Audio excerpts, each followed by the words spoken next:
Muito bom dia a todos, caros associados ou parceiros da PwC e da Ordem dos Economistas. Portanto, é com muito gosto que, mais uma vez, a Câmara de Comércio se associa a estas duas instituições, uma consultora de reconhecido mérito e outra, naturalmente, a Ordem, portanto, a Secção Regional dos Açores da Ordem dos Economistas, que já há muito tem vindo a colaborar connosco em várias iniciativas. Essa tem sido uma que se tornou regular. Este ano retoma-se um pouco a componente presencial, mas retendo a tecnologia. As tecnologias têm sido mais vulgarizadas hoje em dia, que é também da transmissão remota. Parece-nos que é uma metodologia que vai ficar connosco durante muito tempo. E ainda bem, porque é um facilitador da comunicação. O que se vai fazer aqui hoje vai ser passar em revisão o Orçamento de Estado para 2022. Portanto, todos os anos os orçamentos trazem novidades, trazem sempre alguma novidade. É através do Orçamento de Estado que os governos mudam os códigos dos impostos e, portanto, é preciso prestar muita atenção àquilo que se vai passar neste orçamento. É um orçamento que provavelmente vai ser um orçamento de alguma austeridade, porque continua a estar connosco o problema do endividamento excessivo do Estado. Portanto, é uma característica que não vai desaparecer, a não ser que saiamos da Europa. Se sairmos da Europa, talvez esta característica desaparece, mas até lá não vai desaparecer. Portanto, é uma circunstância que traz outros benefícios, portanto, também traz outros benefícios, não é só custos. Qual é a importância de nós conhecermos o que é que vai acontecer com o Orçamento do Estado para 2022?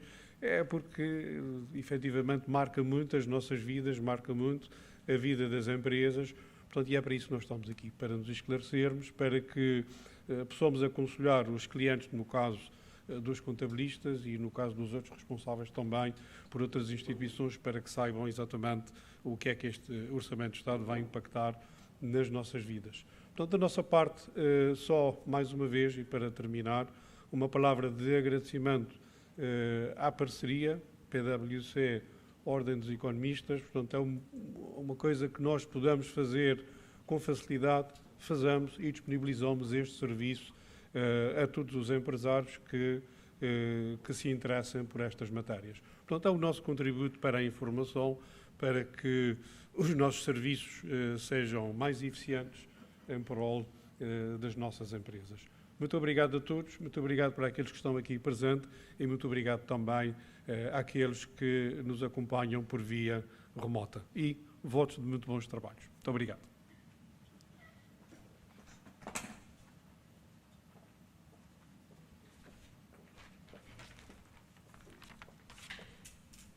Muito bom dia a todos. É com muito gosto que, em nome da Delegação Regional da Ordem dos Economistas dos Açores, dou boas-vindas à Conferência relativamente ao Orçamento de Estado 2022. Primeiro evento que esta direção se associa após a tomada de posse que ocorreu no passado dia 21 de janeiro.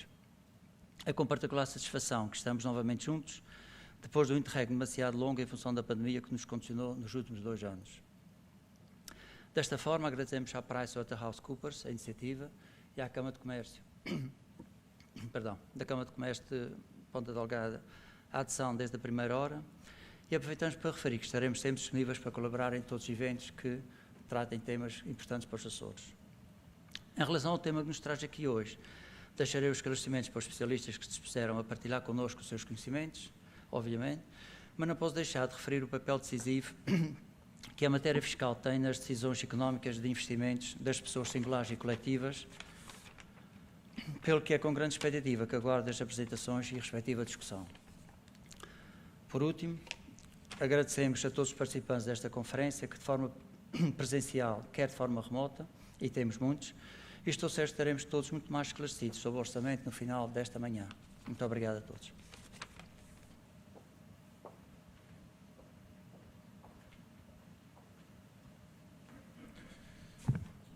Bom dia a todos. Em nome da PwC, gostaríamos mais uma vez de agradecer o convite que nos foi endereçado pela Câmara de Comércio, pela Ordem dos Economistas, para estarmos de novo presentes nos Açores. É sempre um gosto virmos fazer uma visita, no meu caso redobrado, porque é a primeira vez.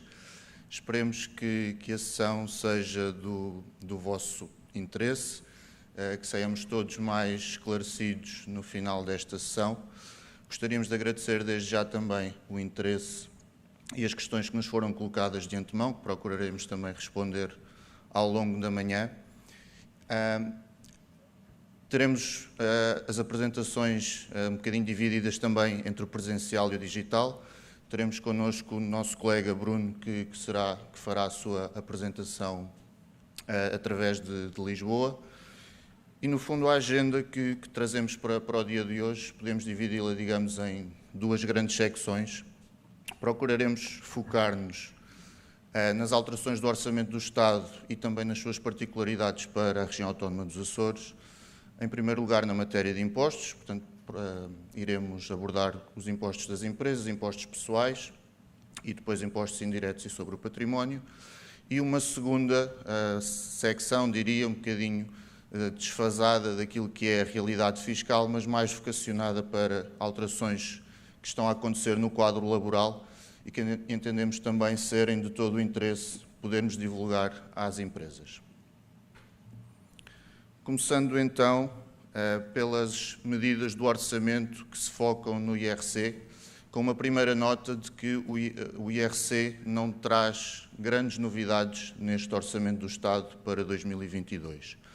O que verificamos são algumas alterações de pormenor nos códigos, que já vamos ver com mais detalhe, algumas alterações ao nível dos benefícios fiscais, que também tentaremos demonstrar até que ponto são interessantes, e no fundo resume-se um pouco a isto, aquilo que é o conteúdo da proposta, que já foi aprovada em votação final global do Orçamento do Estado para 2022. Começando então com as medidas em concreto, ainda um pouco no âmbito daquilo que foram as medidas no âmbito da pandemia, de tentativa de mitigação através dos impostos de alguns dos impactos negativos da pandemia, a famosa tributação autónoma, que sabemos que tem uma taxa agravada para as empresas que apresentam prejuízo fiscal, mantém-se em vigor para o ano 2022, uma medida que já vem dos anos anteriores, exclusivamente aplicável a pequenas e médias empresas, que permite que não exista o agravamento destes 10 pontos percentuais na taxa de tributação autónoma, desde que se verifiquem algumas condições. Em primeiro lugar, que estas pequenas e médias empresas, num dos 3 anos anteriores, tenham apresentado pelo menos uma vez lucro tributável. Portanto, empresas que cronicamente se encontrem numa situação de prejuízo consecutivo nos 3 anos anteriores não poderão beneficiar deste não agravamento da tributação autónoma, ou, alternativamente, empresas que sejam recentemente criadas, portanto, que estejam nos seus primeiros 3 anos de atividade, também não verão a sua tributação autónoma agravada caso apresentem prejuízo fiscal. Pagamento especial por conta, uma medida que já há muito era aguardada e finalmente chegou à extinção do pagamento especial por conta. Apesar de tudo, este pagamento, esta antecipação de imposto, tinha vindo a perder alguma importância, é um facto, ao longo dos últimos anos. Já se permitia que as empresas que cumprissem atempadamente as suas obrigações, nomeadamente a entrega da Declaração Modelo 22, entrega da IES, pudessem não fazer o pagamento especial por conta. Portanto, já haveria um conjunto bastante alargado de empresas que não estava, de momento, obrigada a fazer o pagamento especial por conta. O que a proposta aprovada vem confirmar, também na sequência de um despacho que já o Secretaria de Estado dos Assuntos Fiscais emitiu no início do ano, foi revogar o pagamento especial por conta. Ou seja, a partir do ano 2022, independentemente de quaisquer outras condições, as empresas estão dispensadas de efetuar pagamento especial por conta. Deixamos aqui uma questão que era um tema que poderia ter sido levantado, até na própria especialidade, como mais uma medida de apoio às empresas, no fundo, que seria a possibilidade de que os pagamentos especiais por conta que não tivessem ainda sido deduzidos pudessem ser reembolsados às empresas. Esta medida verificou-se unicamente para as pequenas e médias empresas, também no âmbito das medidas Covid, e podia ter sido um bocadinho mais além e alargar esta medida à generalidade das empresas que ainda apresentam pagamentos especiais por conta em reporte. Seria alguma liquidez que poderia ser injetada nas empresas.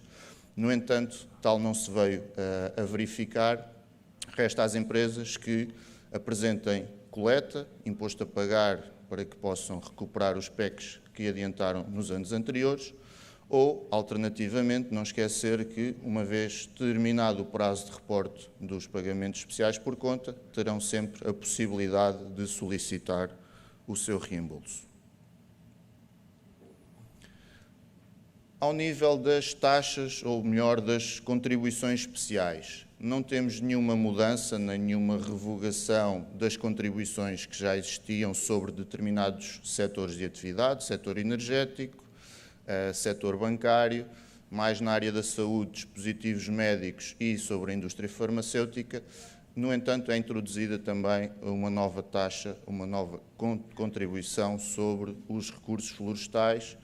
Portanto, aqui o orçamento também não nos traz grande novidade, inclusivamente, e devido ao atraso na aprovação do orçamento para 2022, estas contribuições já haviam sido prorrogadas através de um diploma autónomo. Algumas boas notícias. Ao nível dos benefícios fiscais, começando por um regime, que é o regime do Patent Box, que no fundo permite que as empresas que tenham registado determinados direitos de propriedade industrial não tributem a totalidade dos rendimentos que obtêm através da cessão temporária destes direitos. O regime permitia, até ao final de 2021, que 50% dos rendimentos originados por esta cessão destes direitos de propriedade intelectual não fossem tributados em sede de IRC.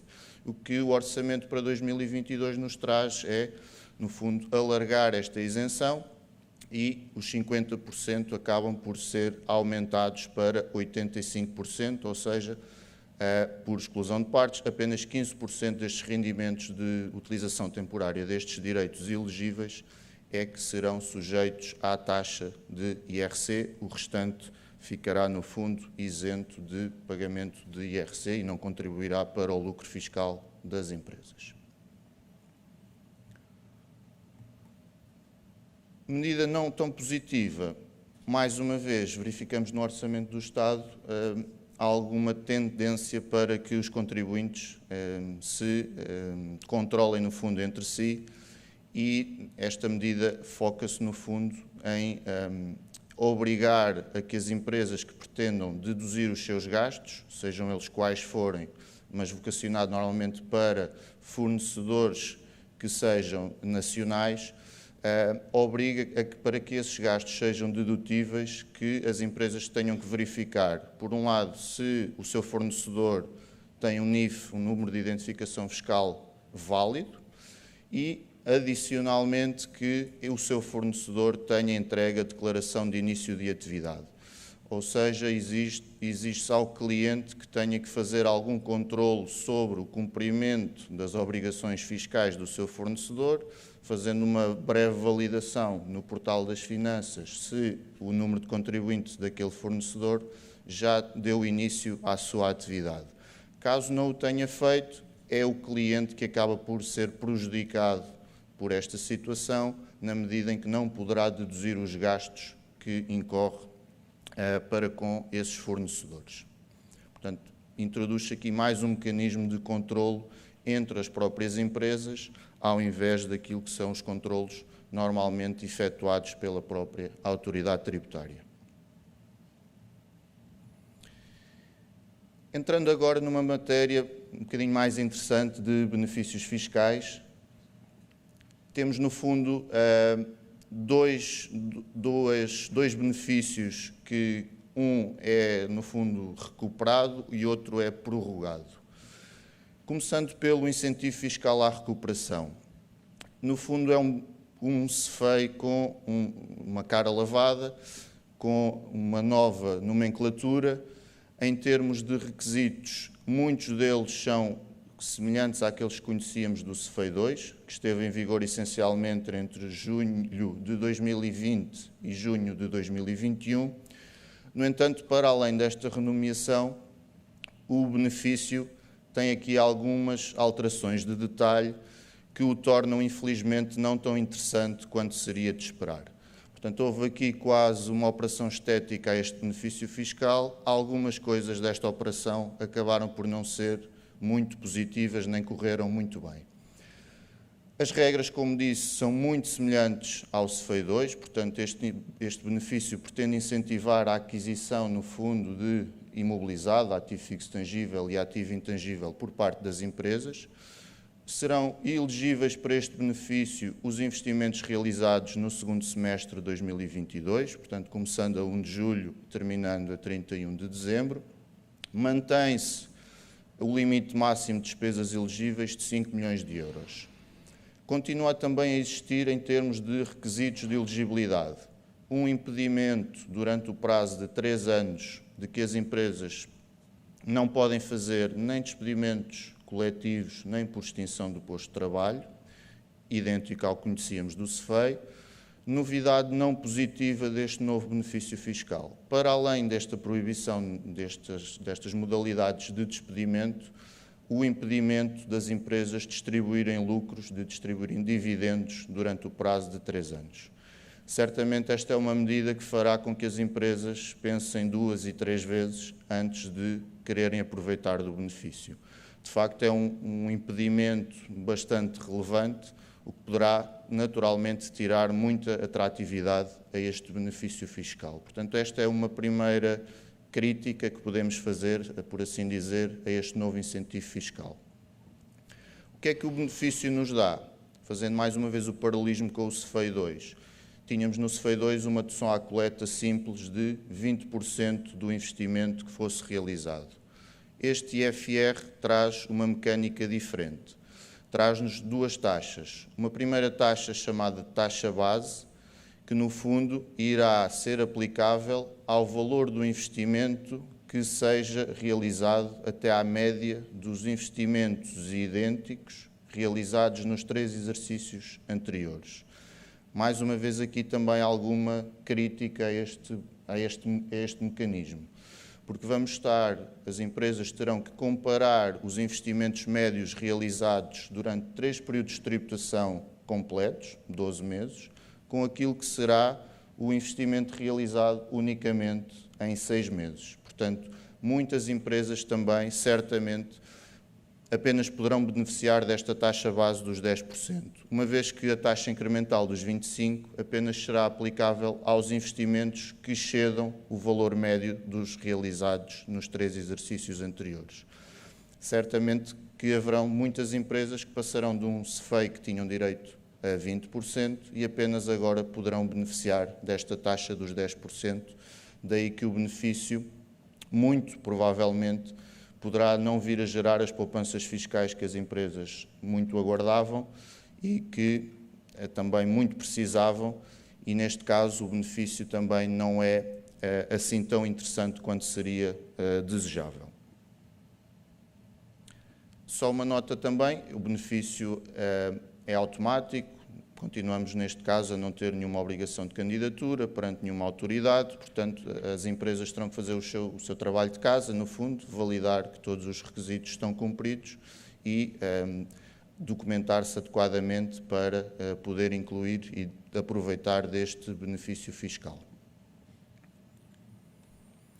O RFAI, o Regime Fiscal de Apoio ao Investimento, que está no fundo enraizado na nossa legislação já desde 2009, tem vindo a ter sucessivas alterações, também em função daquilo que são as novidades que surgem através da União Europeia em matéria de restrições e de auxílios de Estado com finalidade regional.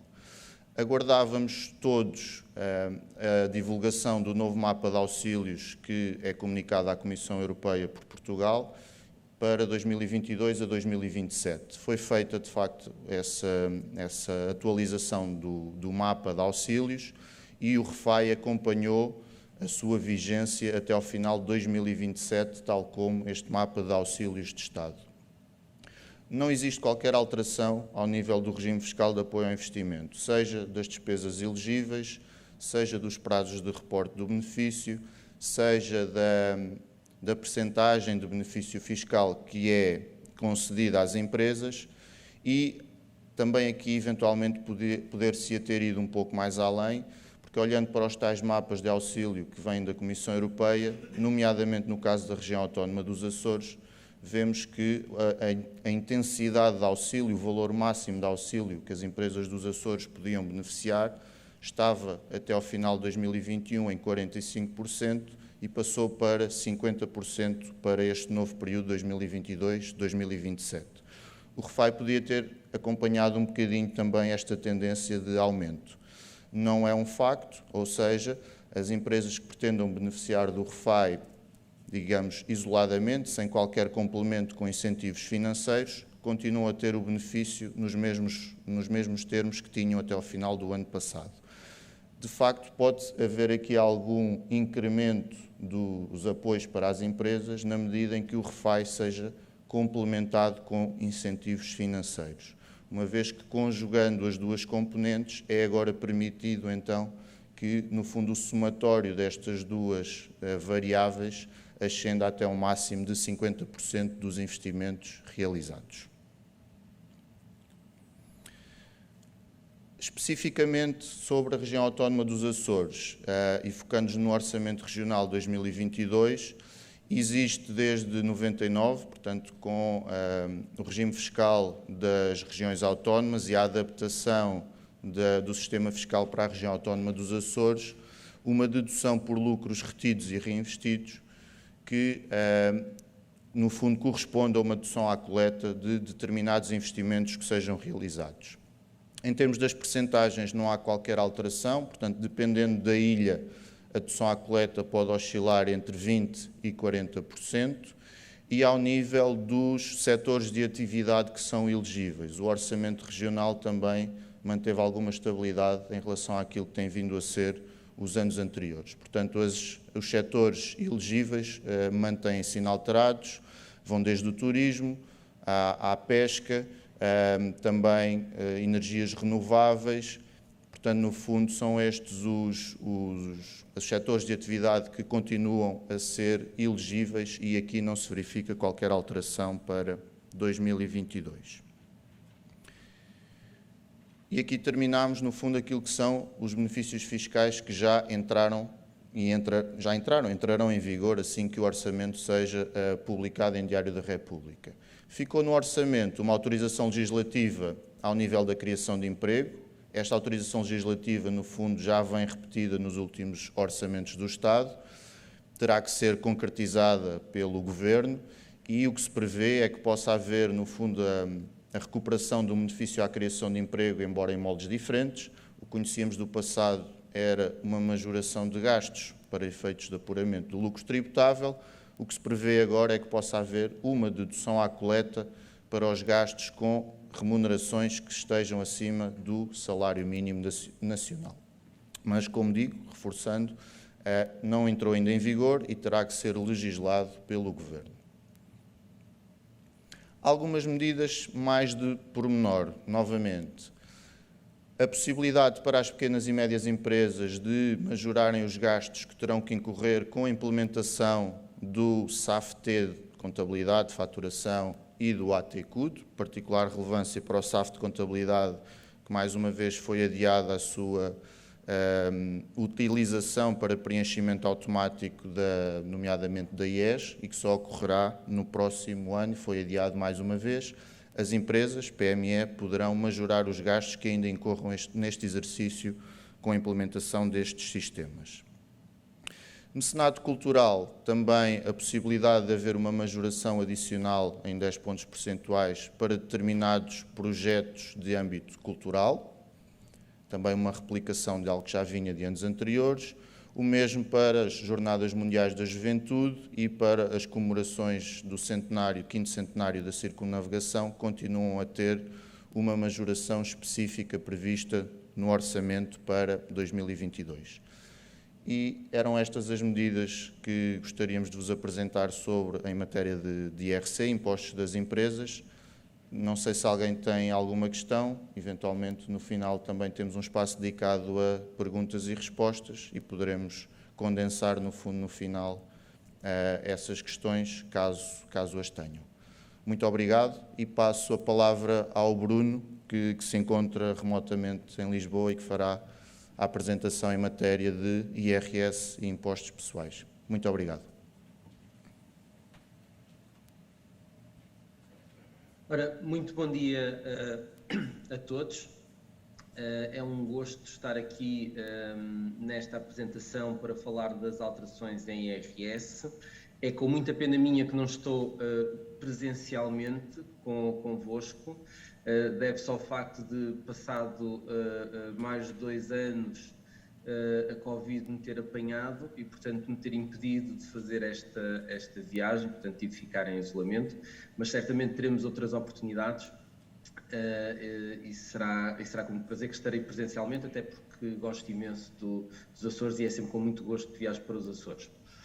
Vamos então agora falar um pouco sobre as alterações em sede do IRS. As matérias do IRS são habitualmente muito discutidas, nomeadamente na comunicação social. Várias das alterações em sede IRS têm uma aplicação muito abrangente pela população e, portanto, são tendencialmente matérias muito relevantes para a generalidade dos contribuintes e, portanto, muito divulgadas na comunicação social. Existem ainda assim algumas alterações mais específicas, não tão discutidas, mas que podem ter também alguma relevância. Claro que, ainda assim, a grande questão que se coloca sempre quando se falam das alterações no IRS é se o IRS vai descer, se vamos pagar menos IRS do que aquele que pagávamos. A resposta para este ano é sim para grande parte dos contribuintes. Ou seja, vamos ter ao nível dos escalões do IRS uma alteração que consiste no desdobramento de 2 dos escalões existentes, ou seja, o terceiro e os atuais terceiro e sexto escalões são cada um deles desdobrado em 2 escalões, sendo que uma das parcelas do rendimento do escalão anterior continua a aplicar-se a taxa equivalente à que se aplicava, à outra parcela do nível de rendimentos mais baixo aplica-se uma taxa inferior. Isto representa, de facto, uma redução do IRS. Esta redução começa no terceiro escalão, portanto estamos a falar de rendimentos brutos mensais aproximadamente entre 1.000 e 1.750 euros. Esta alteração reflete-se em específico nestes escalões que são desdobrados, o terceiro e o sexto, mas como as taxas são progressivas e como o efeito do desdobramento não é pelo menos a 100% estancado nestes escalões, isto significa que todos os escalões que estão para cima, portanto, do terceiro escalão para cima, vai havendo algum efeito deste desdobramento que se concretiza depois numa redução do IRS. No entanto, esta redução, eu diria, não é muito expressiva, estamos a falar de reduções ligeiras. Nos cenários que têm mais impacto, onde a redução é maior, estamos a falar de cerca de 200 euros por ano por contribuinte. Em muitas das outras situações, a redução é inclusive bastante inferior a esse valor, portanto estamos a falar de uma redução generalizada que vai abranger um número muito grande de agregados, mas não de uma redução muito expressiva em termos de valor. Ainda assim não deixa de ser positivo, vem em linha, aliás, com alguns ajustamentos que já vinham a ser efetuados à tabela dos escalões de IRS. Aliás, tínhamos tido em 2018 já uma operação semelhante, o desdobramento de 2 escalões. Em 2017, esta tabela de escalões continha 5 escalões. Em resultado desse desdobramento, passou para 7 escalões e passa neste momento para 9 escalões. Foi também muito discutido este tema do número de escalões de IRS que passamos a ser dos países com o maior número de escalões de IRS. Aliás, na Europa, a parte do Luxemburgo, somos, salvo erro, o país com o maior número de escalões. No entanto, na minha perspectiva, o número de escalões só por si não diz muito ou não nos permite tirar grandes conclusões. Implica sempre uma análise dos níveis de rendimento que estão nos escalões, das taxas que são aplicáveis, portanto, concluirmos se o imposto é maior ou menor, ou se é mais progressivo ou menos progressivo, e fazer essa comparação entre países depende de muitos fatores. O número de escalões só por si não nos permite tirar conclusões a esse nível. Aliás, até porque o IRS em Portugal é bastante complexo e é afetado por muitos outros fatores, nomeadamente as reduções à coleta, que em muitos agregados têm um impacto muito significativo no resultado final. E, portanto, olhar só para os escalões do IRS não é suficiente para este tipo de conclusões. Mas, em resumo, quanto a esta medida, temos de facto uma alteração dos escalões do IRS que resulta numa descida relativamente generalizada, mas não muito expressiva, do IRS. Notar aqui no caso específico da região autónoma dos Açores que, fruto de uma medida já aprovada em 2021, mas que só produziu efeitos a partir de janeiro de 2022, já tinha havido uma redução, desde 1 de janeiro de 2022, das taxas de IRS aplicáveis. A redução face às taxas em vigor para o continente passou a ser, a partir de janeiro de 2022, 30%, quando em 2021 era ou 25% ou 20%, dependendo do escalão de rendimento em causa. Para além desta alteração nas taxas, temos também uma alteração com vista à redução do IRS para os agregados com níveis de rendimento mais baixos, que é a alteração do mínimo de existência, uma alteração pontual, aplicável em específico ao IRS, que é liquidado agora em 2022 por referência a 2021.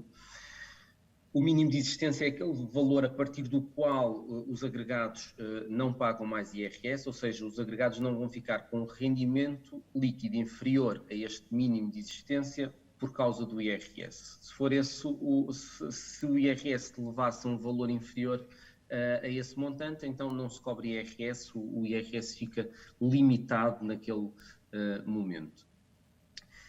Esse valor do mínimo de existência é apurado de acordo com uma fórmula, que é o correspondente a 1,5 o valor do IAS vezes o valor do indexante dos apoios sociais vezes 14 pagamentos, que dá sensivelmente para 2021 9.215 euros.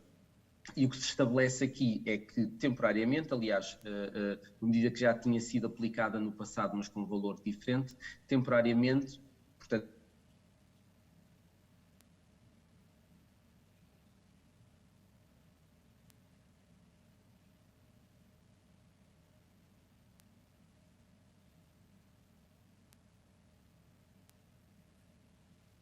quanto a este ponto, que é este mínimo de existência já contém algumas outras limitações ou alguns outros fatores a ter em conta, e um desses é uma limitação em função da remuneração mínima mensal garantida, que pode levar a que o mínimo de existência não seja aqueles 9.215 euros, mas até um valor superior, depois dependendo das circunstâncias concretas.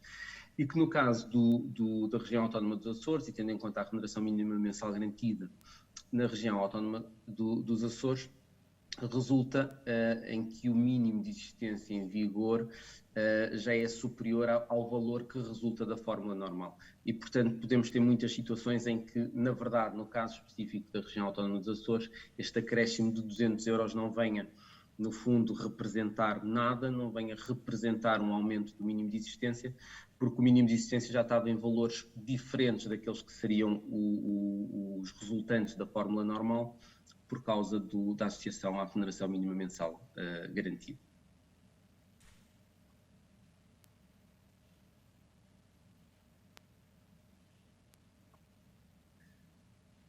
Muito bem. Depois temos um conjunto, pronto, estava a ver, temos aqui uma nota no chat que referia que em 2022 temos a redução dos Açores que passa de 80% para 70% das taxas gerais, que era precisamente aquilo que referia há pouco. A partir de 1 de janeiro de 2022 a redução passou a ser de 30%, portanto as taxas em vigor representam 70%. Depois temos um conjunto de alterações nas deduções à coleta. É muito costume, o regime do IRS em Portugal dá um peso muito relevante às deduções à coleta, que muitas vezes torna o regime até bastante complexo e o apuramento do IRS bastante complexo, e é muito habitual termos, em sede do Orçamento do Estado, alterações às deduções à coleta. E este ano volta a acontecer, ainda assim não é dos anos com mais alterações, mas voltamos a ter algumas. Uma delas está relacionada com a dedução fixa dos dependentes. Os agregados que tenham dependentes têm direito a uma dedução fixa por cada dependente.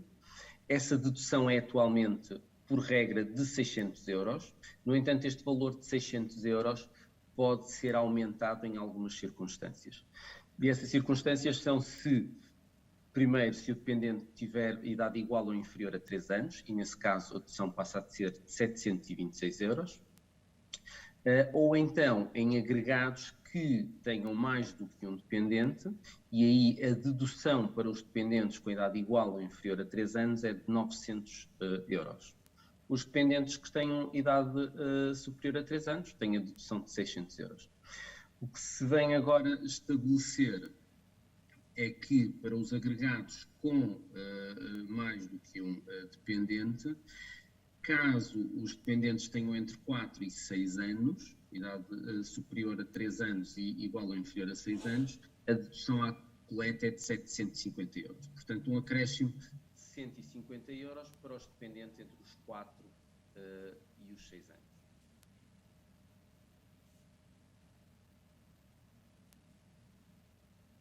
Outra alteração nas deduções à coleta está relacionada com a dedução por exigência de fatura. É aquela dedução que permite deduzir ao IRS um montante, uma parte do IVA incorrido com despesas em determinados setores, reparação automóvel, cabeleireiros, hotelaria.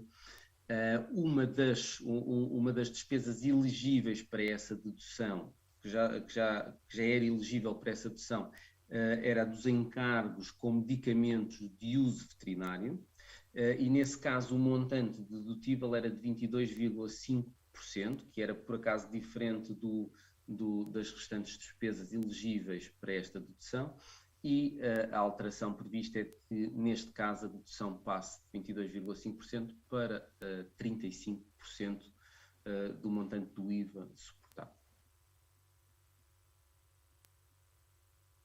Ainda no âmbito das deduções à coleta, mas do ponto de vista mais operacional, mais prático, temos também uma alteração no que se refere à declaração / validação das despesas elegíveis para a dedução à coleta.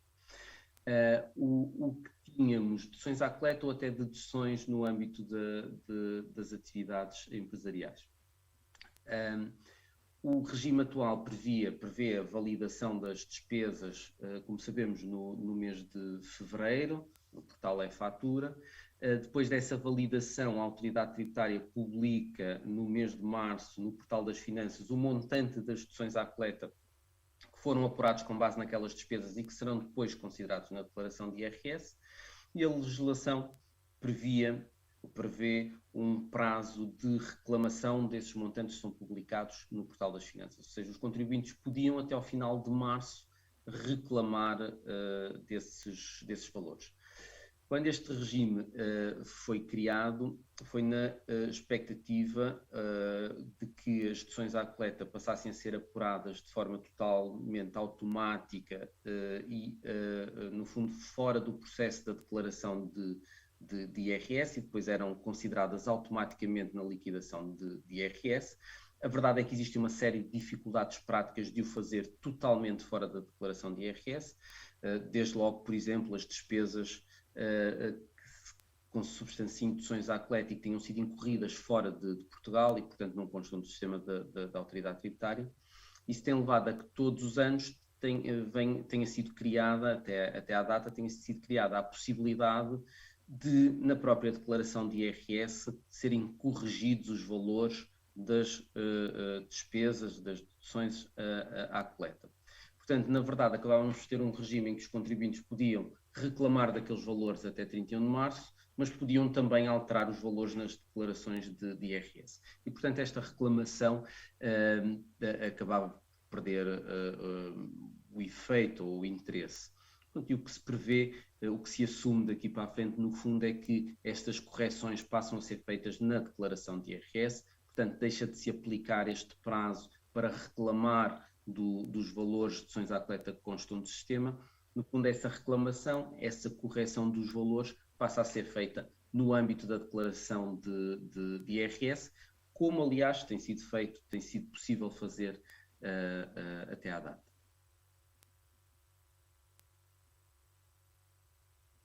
Temos depois uma alteração quanto ao programa regressar. Na verdade, quanto ao regime fiscal dos ex-residentes, é importante não confundirmos totalmente o programa regressar com este regime fiscal, porque o programa regressar é mais amplo, com mais medidas financeiras, algumas até diferentes em função do território em causa, ao contrário do regime fiscal dos ex-residentes, que é um regime previsto no Código do IRS, e que basicamente previa que as pessoas que regressassem a Portugal, portanto, pessoas que tivessem sido residentes fiscais em Portugal no passado, tivessem imigrado, portanto, tinham saído do país, se regressassem a Portugal, e esta norma esteve em vigor em 2019 e em 2020, tinham direito a um benefício fiscal durante o prazo de 5 anos. Esse benefício consistia numa não sujeição a IRS de metade do seu rendimento do trabalho, dependente ou independente. Portanto, durante 5 anos só seriam tributados sobre metade do rendimento. A norma, como referi, esteve em vigor para contribuintes que regressassem em 2019 e em 2020. No último dia do ano de 2020, foi emitido um comunicado do Conselho de Ministros, no sentido de que este programa seria prorrogado até 2023. O programa Regressar no geral. Ora, como referi, o programa Regressar inclui diferentes tipos de medidas e algumas poderiam e foram facilmente legisladas pouco depois deste comunicado.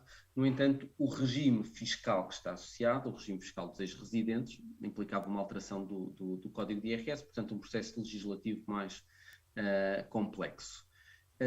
Tem-se estado a aguardar que esse processo aconteça. Aliás, o próprio comunicado previa que, para efeitos do regime fiscal, iriam ser tomadas as medidas legislativas necessárias para prorrogar o regime até 2023. A verdade é que isso não aconteceu até à data e acontece agora via proposta via Orçamento do Estado. E, portanto, o que se vem prever agora é esse prolongamento e, portanto, o regime passa a ser aplicável também às pessoas que regressem a Portugal em 2021, 2022 e 2023. Naturalmente, teve que ser feito um ajustamento das condições de acesso. O que o regime previa era que as pessoas não tivessem sido residentes nos 3 anos anteriores, portanto, como o regime estava em vigor em 19 e 20, remetia-se aos anos anteriores, 18, 17, 16, 15. Neste momento esse período teve que ser ajustado, mas a regra é semelhante. Portanto, o contribuinte tem que já ter sido residente fiscal no passado e não pode ter sido residente fiscal nos 3 anos anteriores àquele em que regressa a Portugal. Cumprindo as condições, é então elegível para beneficiar desta exclusão de tributação sobre metade do seu rendimento durante um período de 5 anos. A introdução agora desta medida de Orçamento do Estado levantou algumas dificuldades, porque estamos a introduzir neste momento uma medida que vai ser aplicável desde janeiro de 2021. Portanto, estamos a meio de 2022 a introduzir uma regra que é aplicável desde janeiro de 2021. É uma regra mais benéfica para o contribuinte, portanto, desse ponto de vista, não há problema. No entanto, existem algumas dificuldades de ordem prática. Uma delas é o facto de este regime, muitas vezes, a ser analisada em paralelo com um outro regime, que é o regime dos residentes não habituais, que também confere alguns benefícios a pessoas que se tornem residentes fiscais em Portugal e não tenham sido, no caso do regime dos residentes não habituais, nos 5 anos anteriores. Os benefícios e o período são diferentes, mas muitas vezes as pessoas que regressam a Portugal são elegíveis para ambos os regimes. E os regimes não são acumuláveis, portanto, os contribuintes que estejam nessas condições têm que escolher entre um dos regimes. No caso do programa do regime dos ex-residentes, que estamos aqui a falar, não existe nenhum prazo de registro. No fundo, se o contribuinte cumprir as condições, quando entregar a declaração de IRS, pede a aplicação do regime. Ao contrário, no caso do regime dos residentes não habituais, há um prazo de registro que é final de março do ano seguinte àquele em que se tornou residente. Isto significa o quê? Que os contribuintes que regressaram em 2021 e que agora, por força do prolongamento deste regime, acabam por ser elegíveis para o programa Regressar, esses contribuintes tiveram que ir até março de 2022, portanto, prazo que já passou, decidir se queriam optar pelo regime dos residentes não habituais ou pelo programa Regressar.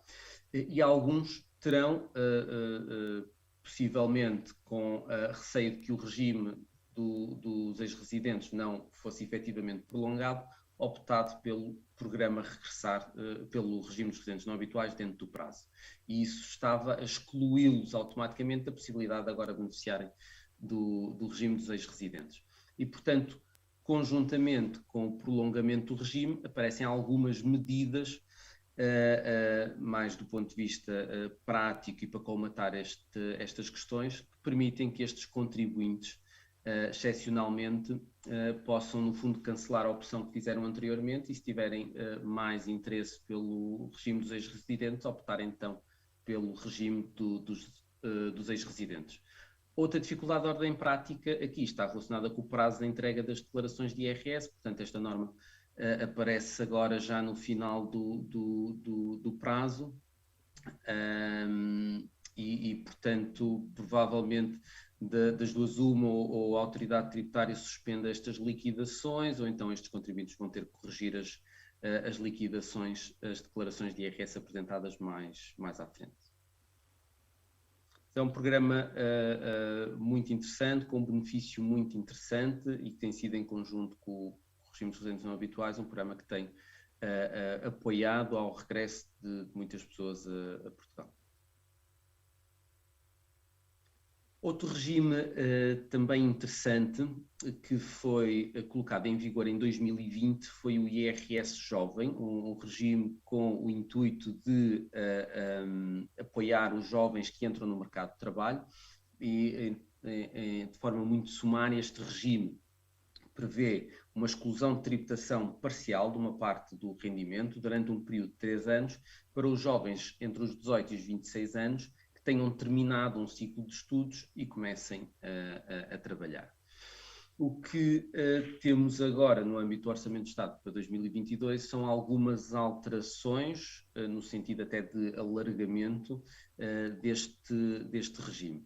Uma das alterações é que passa a aplicar-se não só ao rendimento do trabalho dependente, mas também ao rendimento do trabalho independente, portanto também aos rendimentos profissionais e empresariais, portanto categoria B do IRS, que o limite de idade deixe de ser os 26 anos e passa a ser 30 anos, e aliás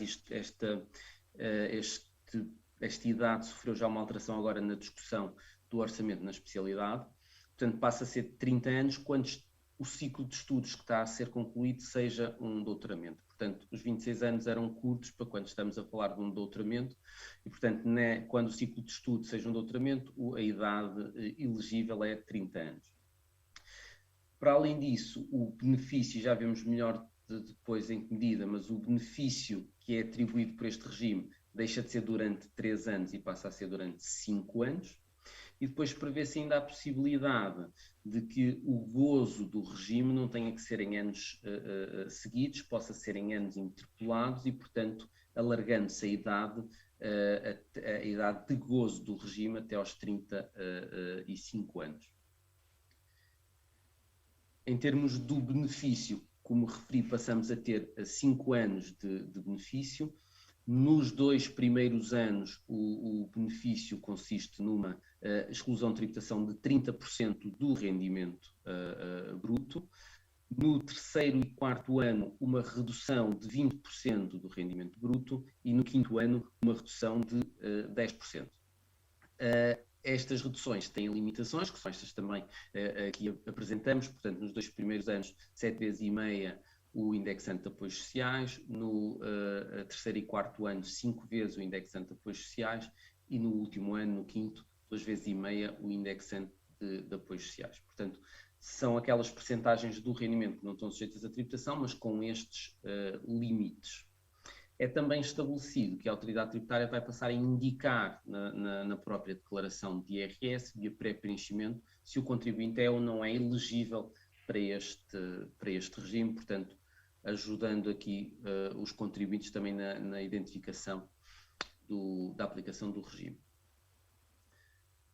Depois temos um conjunto de alterações relacionadas com as mais-valias.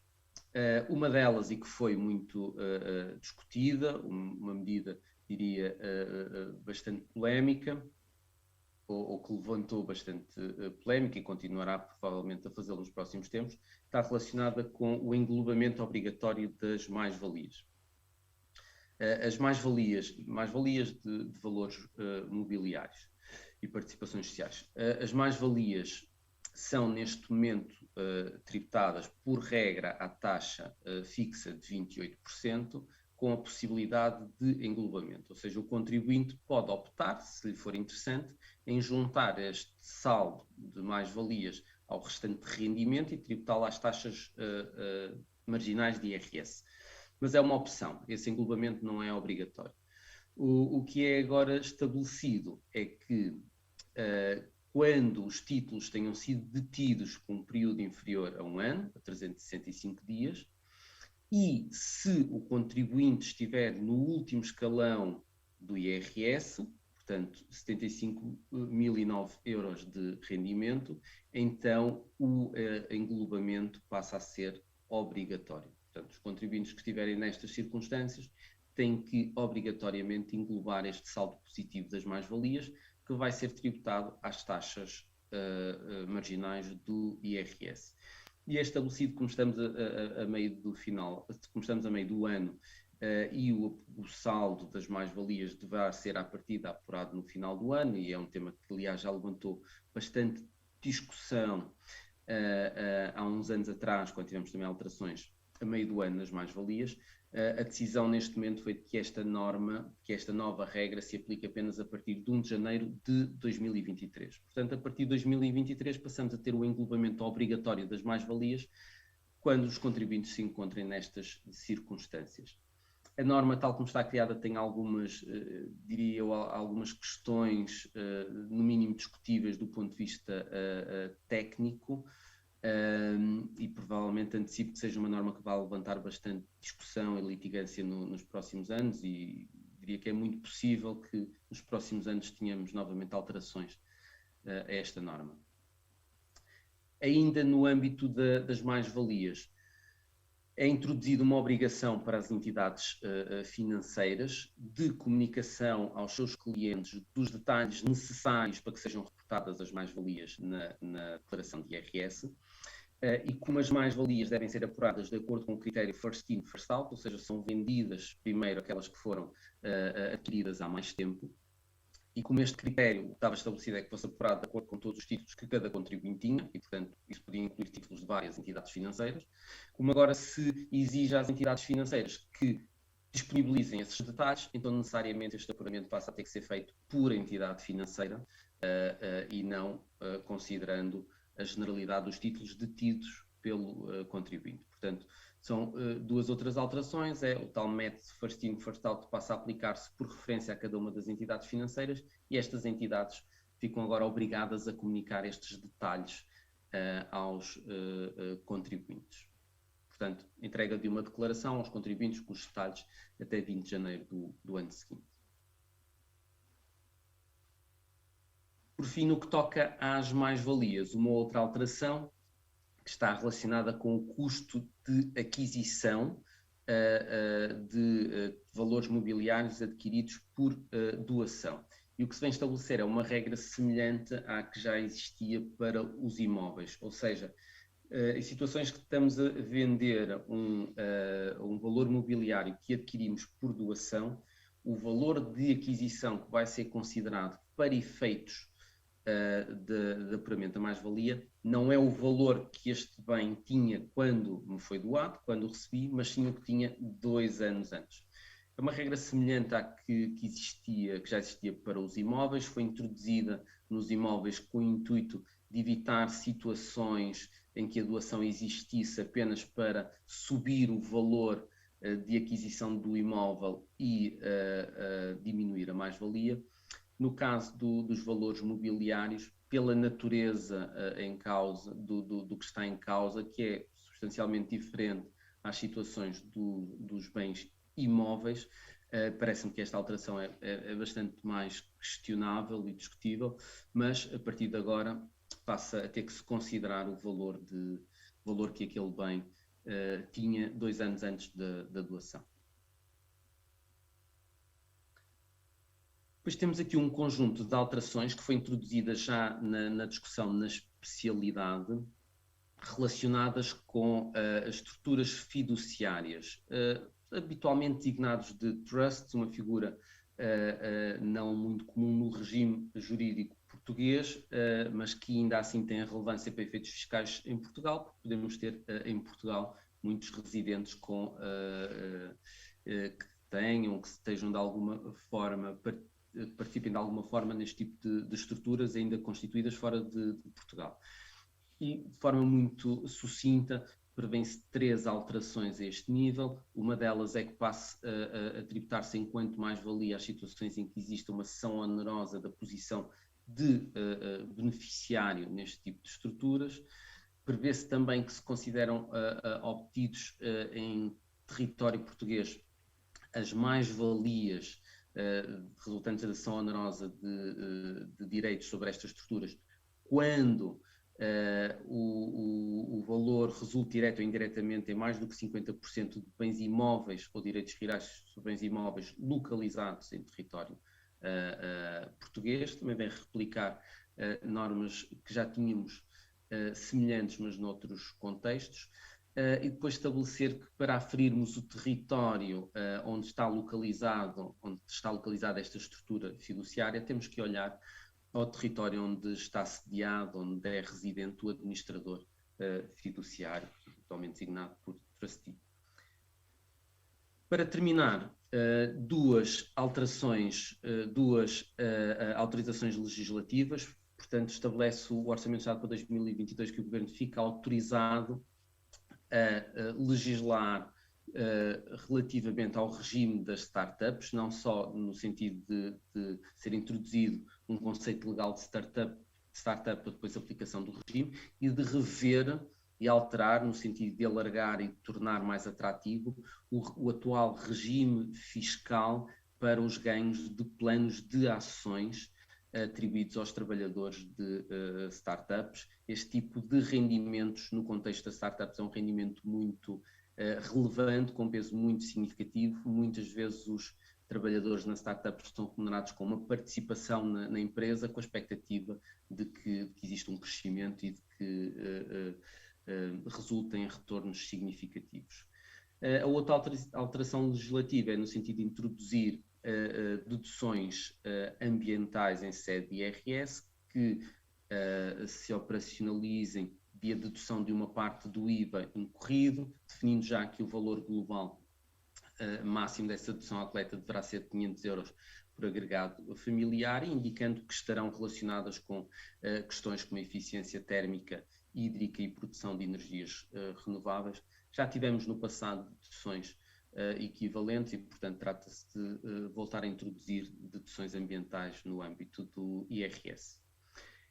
Em termos do IRS, são estas as alterações previstas.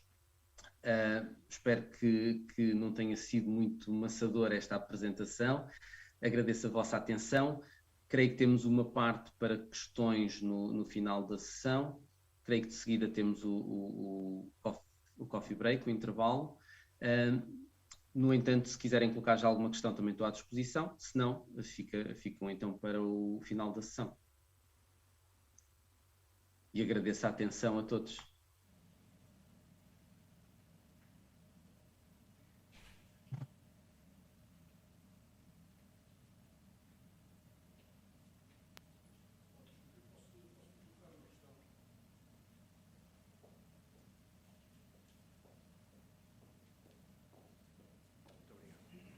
Bom dia. Eu fiquei com uma dúvida em relação à questão. Sim. Bom dia. Eu fiquei com uma dúvida em relação à questão que o senhor levantou sobre as doações. O valor da avaliação seria o de há 2 anos e não o do ano em que é feita a doação, correto? Certo, exatamente. Mas que valor é esse? É o valor do VPT? É o valor da avaliação do imóvel? Onde é que se vai buscar essa referência? No caso obrigado. do imóvel, sim, essa regra para os imóveis já existia e, portanto, seria o valor considerado para efeitos do imposto de selo. Portanto, podemos, claro, estar perante uma doação isenta de imposto de selo e, portanto, em que não se aplicasse o imposto de selo, mas seria o valor que seria considerado para efeitos do imposto de selo e podemos sim estar a falar do VPT. O que é introduzido agora é uma norma semelhante para doações de valores mobiliários.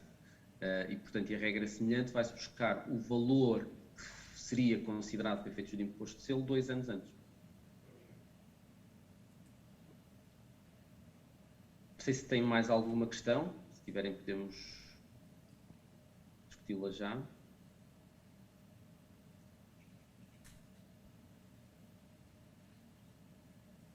Se não houver, creio que temos o intervalo.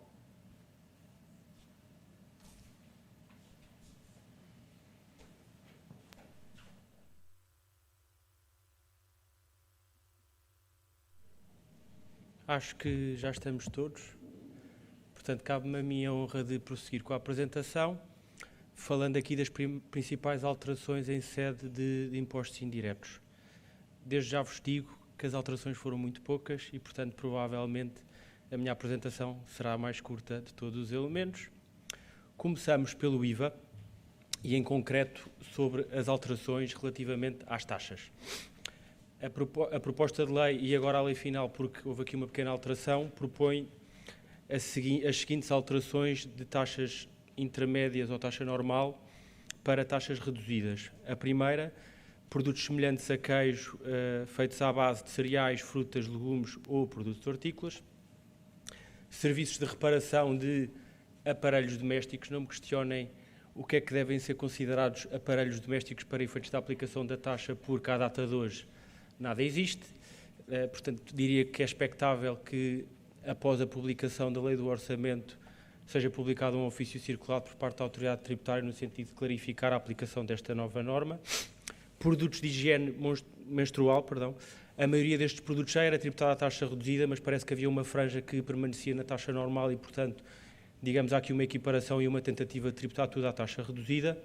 E, por último, uma medida de caráter provisório, porque só vai vigorar até junho de 2025, relativamente à entrega e instalação de painéis solares térmicos e fotovoltaicos.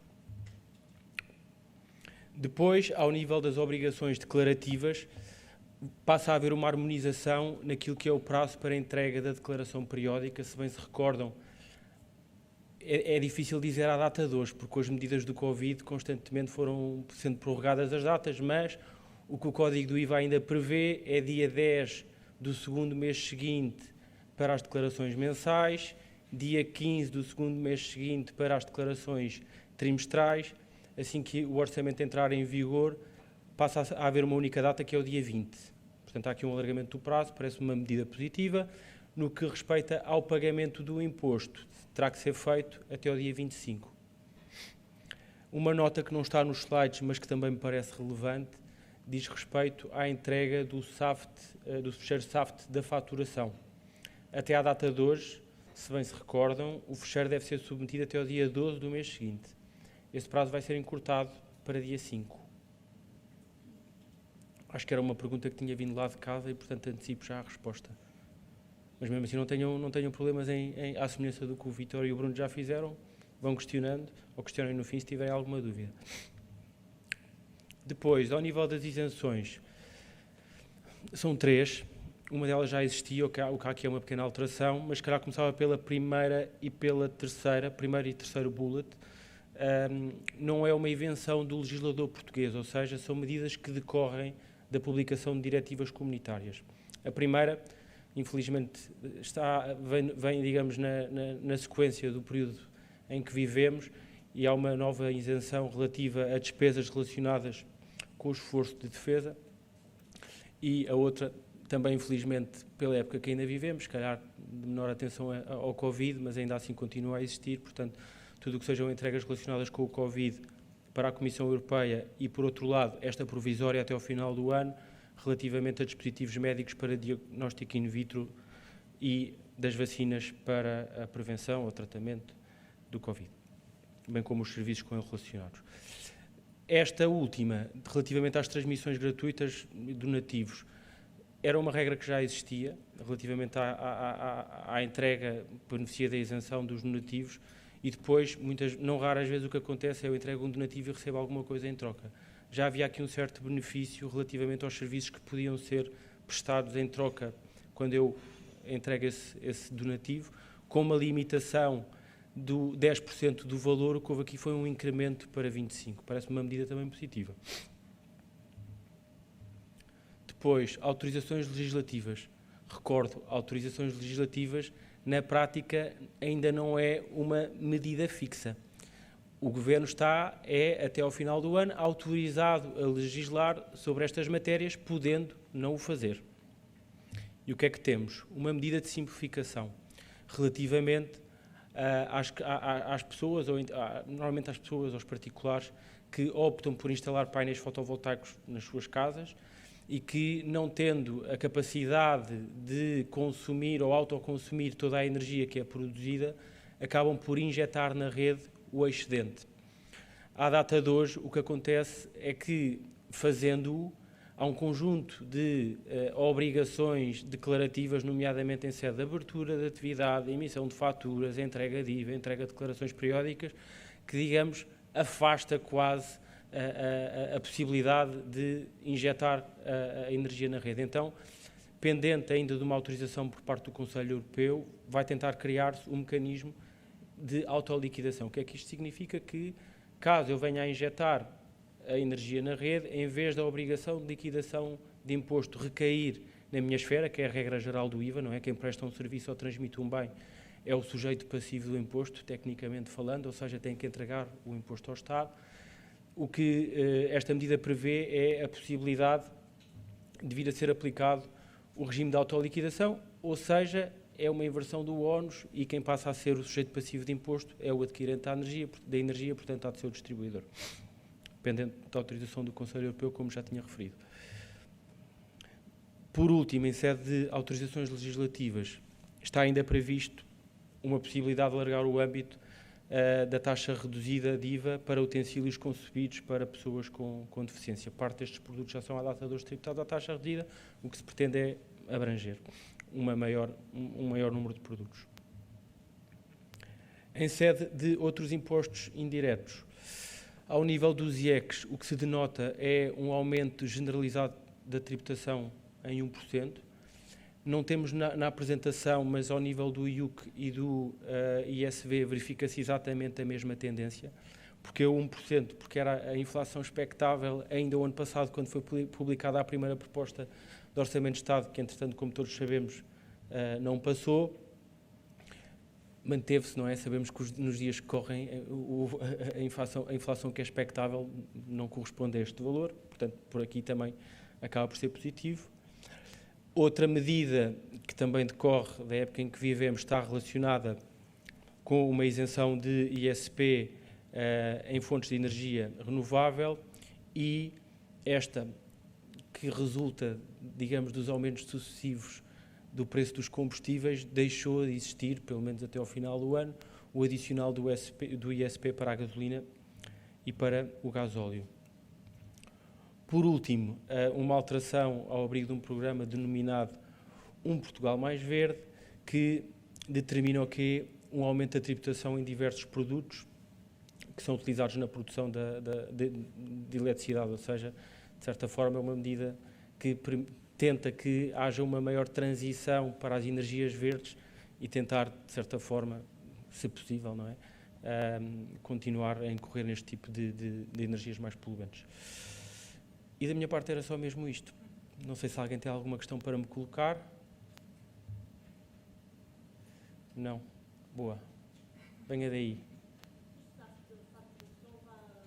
O SAF o da faturação? Sim. Pronto, relativamente à data, o que é expectável ainda não é que este Orçamento de Estado entra em vigor no dia 1 de julho. E das duas, uma, e não tenho a resposta para lhe dar. Vou-lhe dar a minha opinião pessoal do que é que eu acho que pode vir a acontecer, mas é uma opinião minha. Provavelmente o que vai acontecer é, com referência ao SAFT de julho, a comunicação já deve ser feita até ao dia 5 de agosto. Ou seja, o SAFT de junho, junho com N, permaneceria até dia 12 de julho. Uma vez mais, é uma opinião minha. Já que estamos a falar de SAFT, porque também me parece esta efetivamente importante, o SAFT da contabilidade. Presumo que todos saibam o que é que ele é.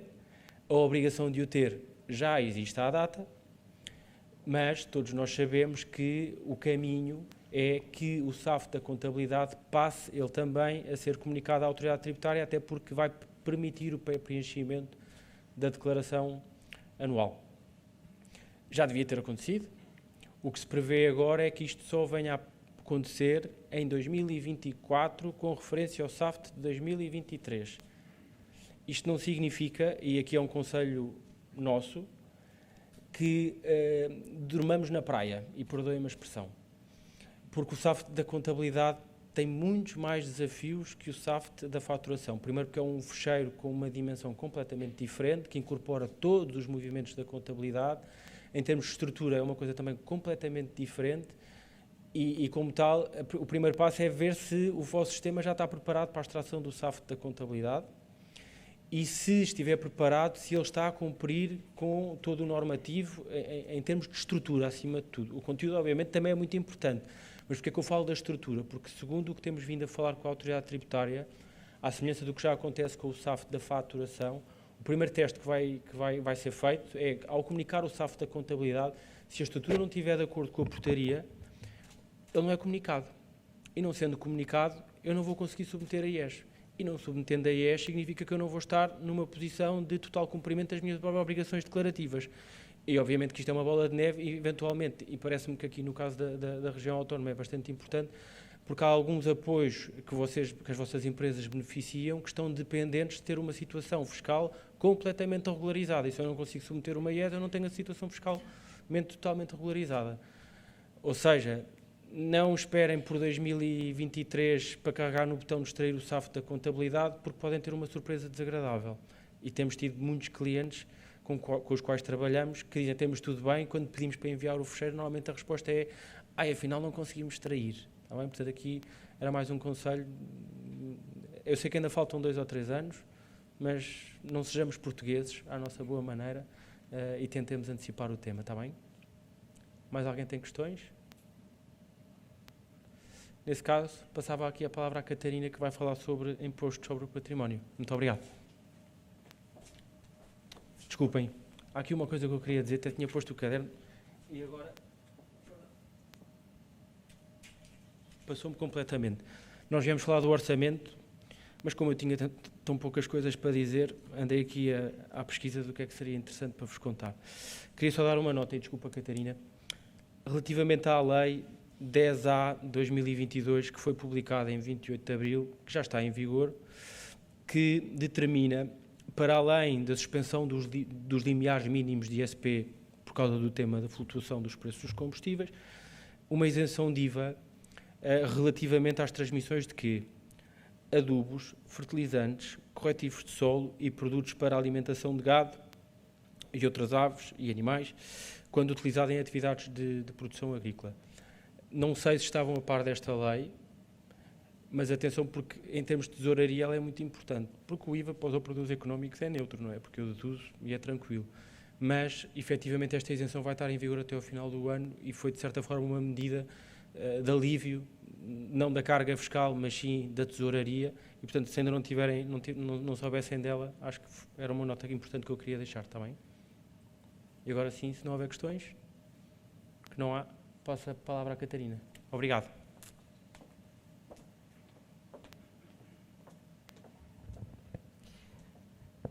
Bom dia a todos. Muito obrigada pela vossa presença. O Luís diz sempre que a apresentação dele é mais pequena, mas na verdade os impostos de património acho que ganharam em termos de dimensão reduzida. O que na verdade é bom, não é? Porque nós estamos sempre a pedir um sistema fiscal de alguma forma tranquilo, sem muitas alterações. Portanto, quando na verdade falamos de um orçamento que não tem muitas alterações, tem o seu lado positivo, podemos sempre esperar mais reduções, mais benefícios, menos impostos, mas tem o seu lado positivo, que é a estabilidade. Relativamente aos impostos sobre o património, começando pelo IMI, há aqui uma pequena nota.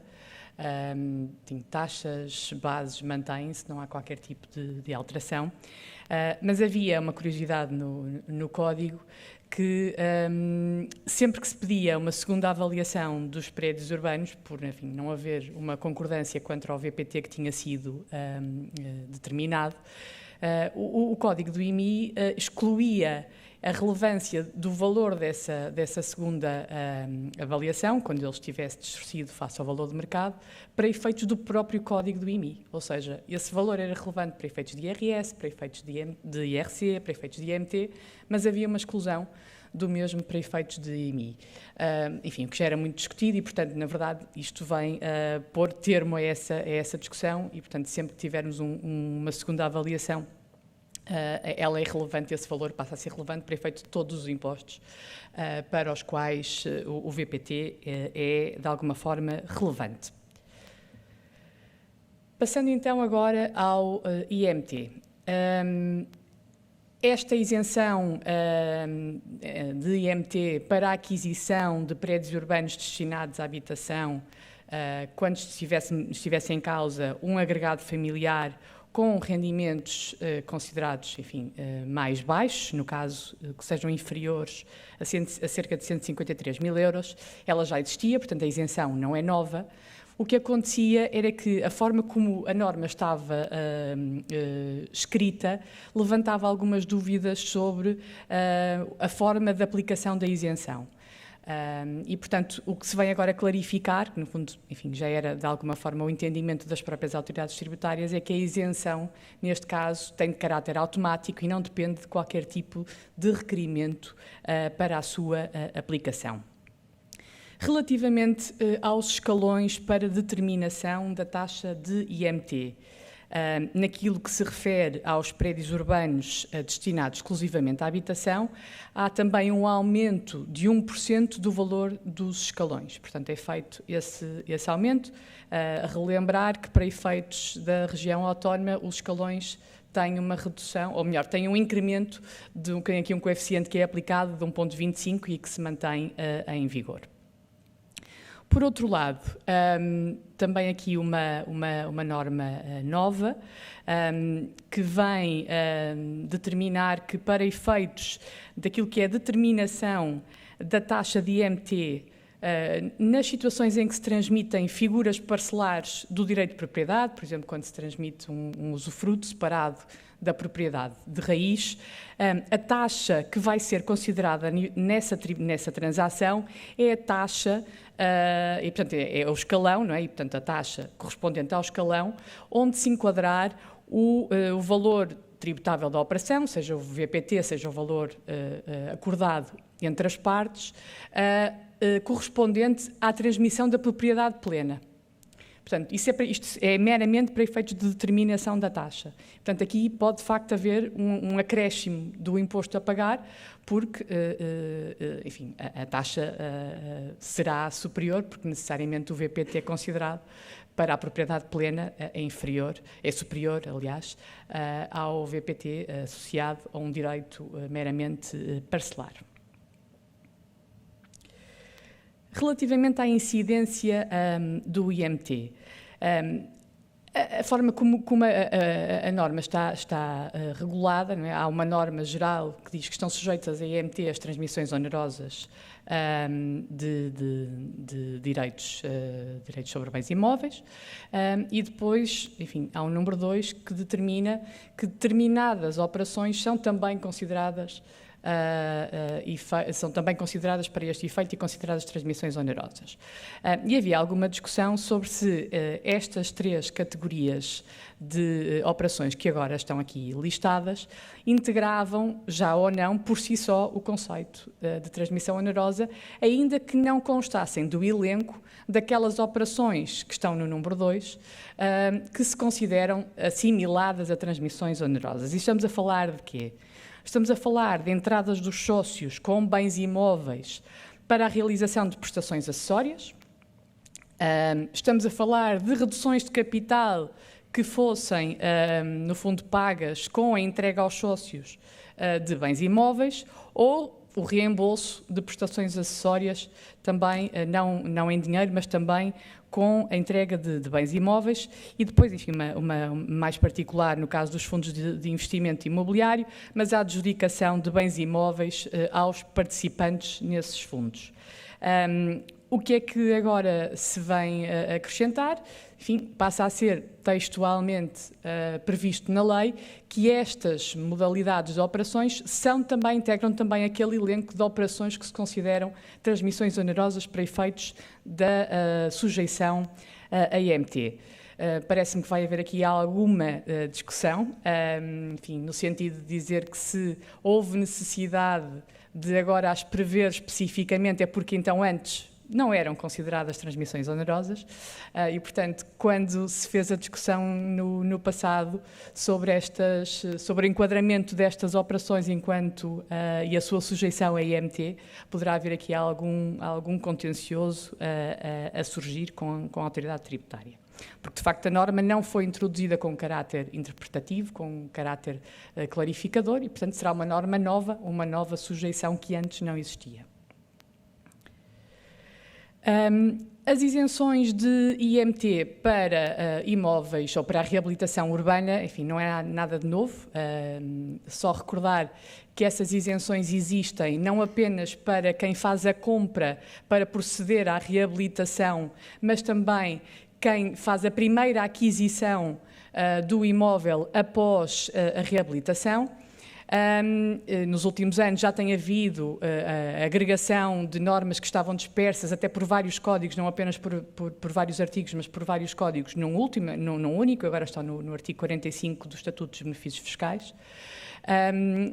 Mas o que é novo este ano? Relativamente a esta segunda isenção, ou seja, a isenção que pode ser aplicada na primeira transmissão após a reabilitação do imóvel, estabelecem-se algumas regras. Quando é que esta isenção é aplicável? Quando o imóvel que é adquirido é afetado à habitação própria permanente de quem o adquiriu, ou quando ele é arrendado também para a habitação permanente do arrendatário. E quais são então agora os requisitos? Se for dado um destino diferente ao bem, portanto, se eu deixar de o destinar ao arrendamento ou à minha habitação própria permanente, caso eu tenha feito essa aquisição, no prazo de 6 anos, no fundo tenho que repor o IMT que deixei de pagar quando fiz a aquisição. Portanto, durante 6 anos, não é, tem que se manter o destino que é dado ao imóvel. Por outro lado, logo no momento inicial, se eu, enfim, refiro no momento da transação que eu vou destinar à habitação própria permanente, mas não o fizer no prazo de 6 meses, a mesma situação, portanto, também há aqui a liquidação de IMT, portanto, não se aplica a isenção. No caso do arrendamento, enfim, há uma benesse, há aqui um ano, no fundo, para fazer a celebração de um contrato de arrendamento. Se não celebrar o contrato no prazo de 1 ano, também a isenção deixa de ser aplicável. No fundo, é algum controlo que se institui aqui sobre a aplicação da isenção. Não deixa de ser curioso que esta isenção normalmente opera por pedido de reembolso, não é? Portanto, na verdade, os contribuintes pagam o IMT e depois solicitam o reembolso à autoridade tributária, que muitas vezes, e falo por experiência própria, muitas vezes demora muito mais do que estes prazos que agora estão a ser aqui estabelecidos para a afetação ou mesmo para o arrendamento. Portanto, na verdade, a correção ou a reposição do IMT, enfim, ainda que tenha que estar na norma, na verdade ela não operará porque o IMT já foi liquidado à cabeça. O que não vai acontecer é o reembolso, ou não vai ser deferido o pedido de reembolso. E de facto, enfim, os impostos sobre o património, as alterações são limitadas, ficaram-se por aqui. Não sei se tem alguma questão. Não tendo, vou só dar resposta a uma pergunta que foi colocada online, que tinha a ver com a sujeição a IMT de imóveis que tivessem sido adquiridos em caso de insolvência, se aplicava ou não aplicava e qual era o normativo legal que estava, em que essa isenção estaria prevista. Sim, aplica-se, está previsto no artigo 270 do CIR, do Código de Insolvência e Recuperação de Empresas. Muito obrigada. Vou então passar a palavra ao Levi França Machado, que, não sendo diretamente da PwC e não tratando de matérias fiscais, trabalha na network da PwC, na network legal, e que vai também fazer aqui um apanhado das alterações ao quadro laboral que ocorreram durante 2022 e também falar um pouco das tendências que se esperam para os próximos tempos. Muito obrigada.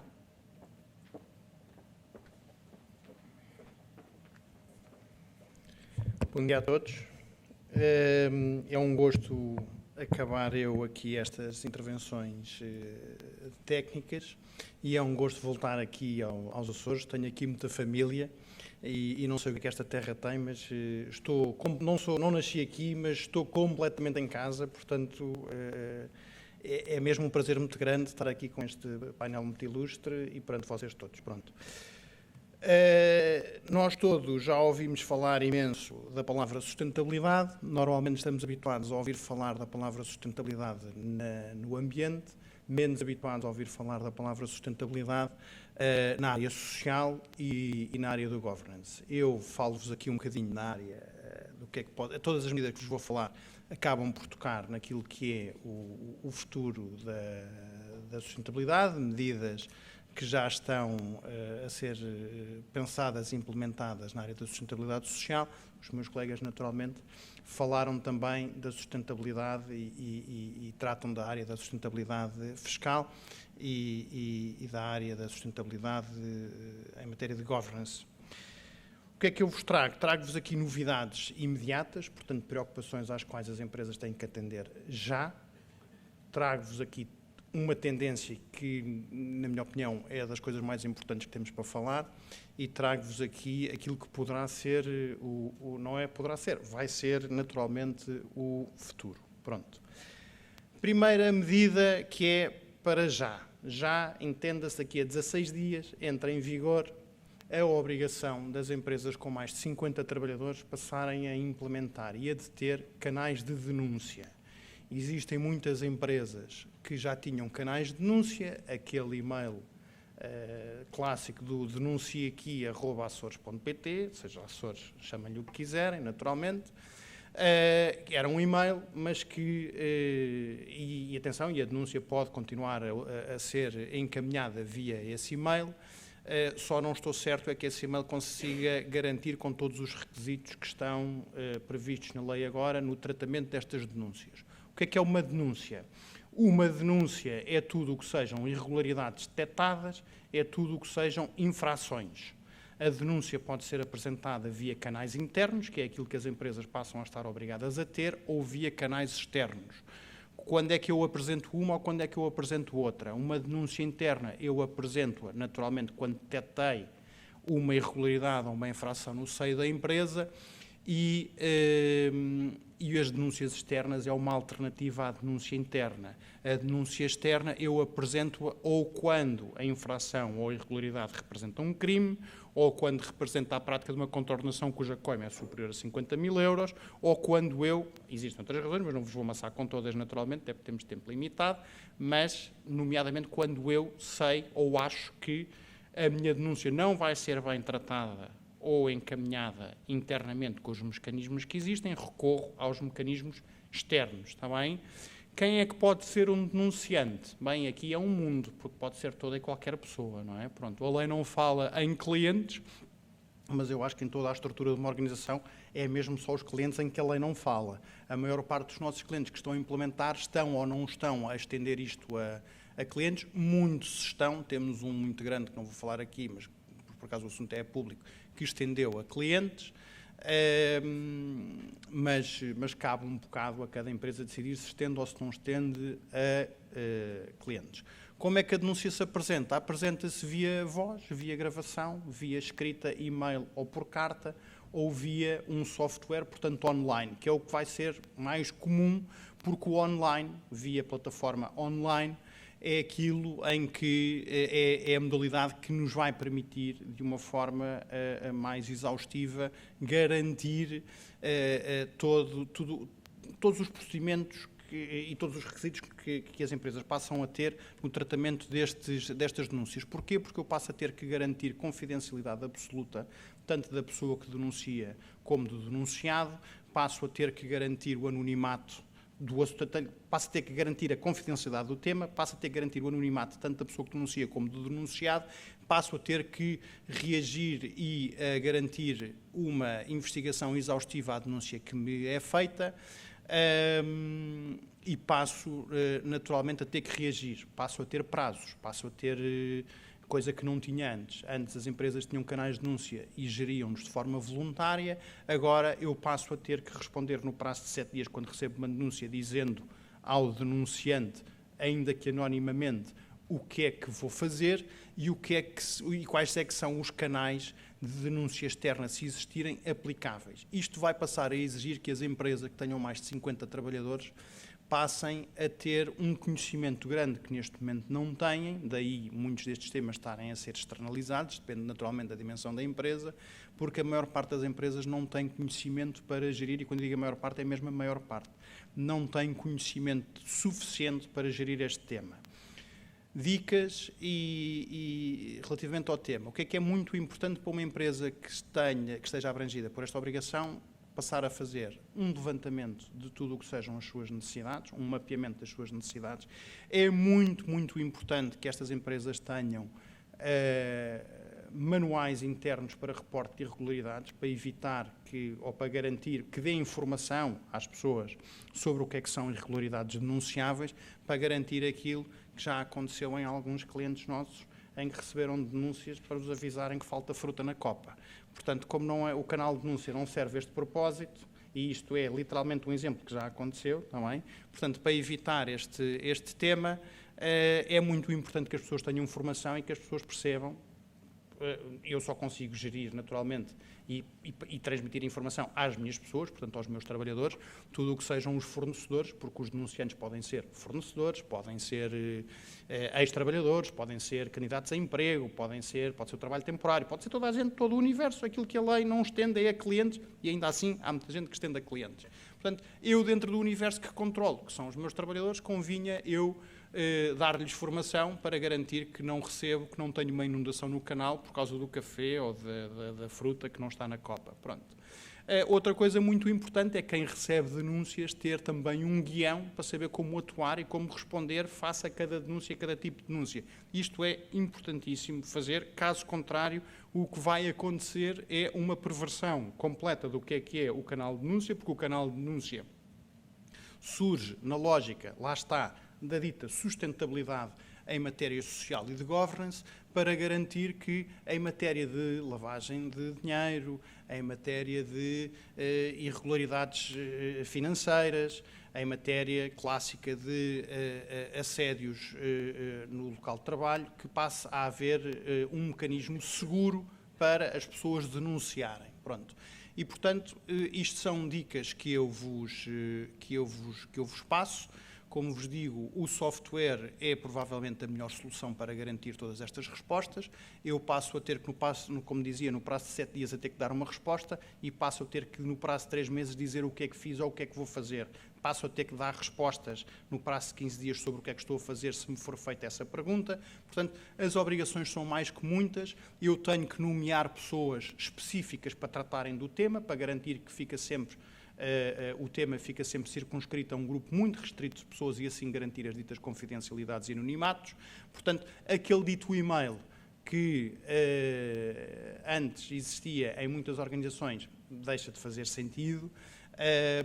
Desde logo porque note-se que o e-mail pode, muitas das vezes, ser endereçado a uma pessoa que até pode ser o alvo da denúncia, não é? Pronto, eu quando o envio via uma plataforma, a denúncia via uma plataforma, eu consigo criar código para evitar que haja confusão na pessoa que recebe a denúncia e da pessoa que é o denunciado. Portanto, estas seguranças existem e eu recomendo naturalmente que as empresas passem a adotar. Naturalmente que o incumprimento representa a prática de uma contraordenação, portanto as contraordenações vão de 500 euros a 250 mil euros e portanto eu admito que isto para as empresas, para as empresas o limite não é naturalmente 500 euros, também admito que na maior parte dos casos também não sejam 250 mil euros, mas a coima está lá e está lá para ser aplicada. 2 notas finais para vos dizer o seguinte. No universo empresarial nos Açores, não existem assim tantas empresas com 250 trabalhadores ou mais, mas existe ainda assim um número suficiente para eu dar esta nota, está bem? Existem sim muitas empresas com mais de 50 trabalhadores. Pronto. Nas empresas com entre 50 trabalhadores a 249 trabalhadores, grupos de empresas, entenda-se, as empresas podem ter canais de denúncia e partilhar entre as várias empresas do grupo. Portanto, imaginemos um grupo de 10 empresas, cada uma de 100 trabalhadores, eu posso partilhar tudo o que sejam as ferramentas para receber e para dar a condução necessária nas ditas denúncias. Em empresas com mais de 250 trabalhadores, isto não pode acontecer. E eu sei que há algumas que aqui estão presentes. Portanto, empresas com mais de 250 trabalhadores, a lógica de eu tenho um canal de denúncia centralizado a nível de grupo, isto não funciona. Há alternativas, não é preciso eu criar 10 mil procedimentos, os workflows podem funcionar de uma forma muito diferente. O que eu tenho que garantir é que existe uma exclusividade para cada empresa com 250 trabalhadores ou mais no que diga respeito à recepção das denúncias e ao encaminhamento das denúncias. Depois, se as equipas que vão investigar as denúncias são as mesmas, isso já pode acontecer. Agora, aquilo que nós temos visto muito nas relações de grupo é há um grupo da empresa XPTO que tem 10 mil trabalhadores divididos por 100 empresas.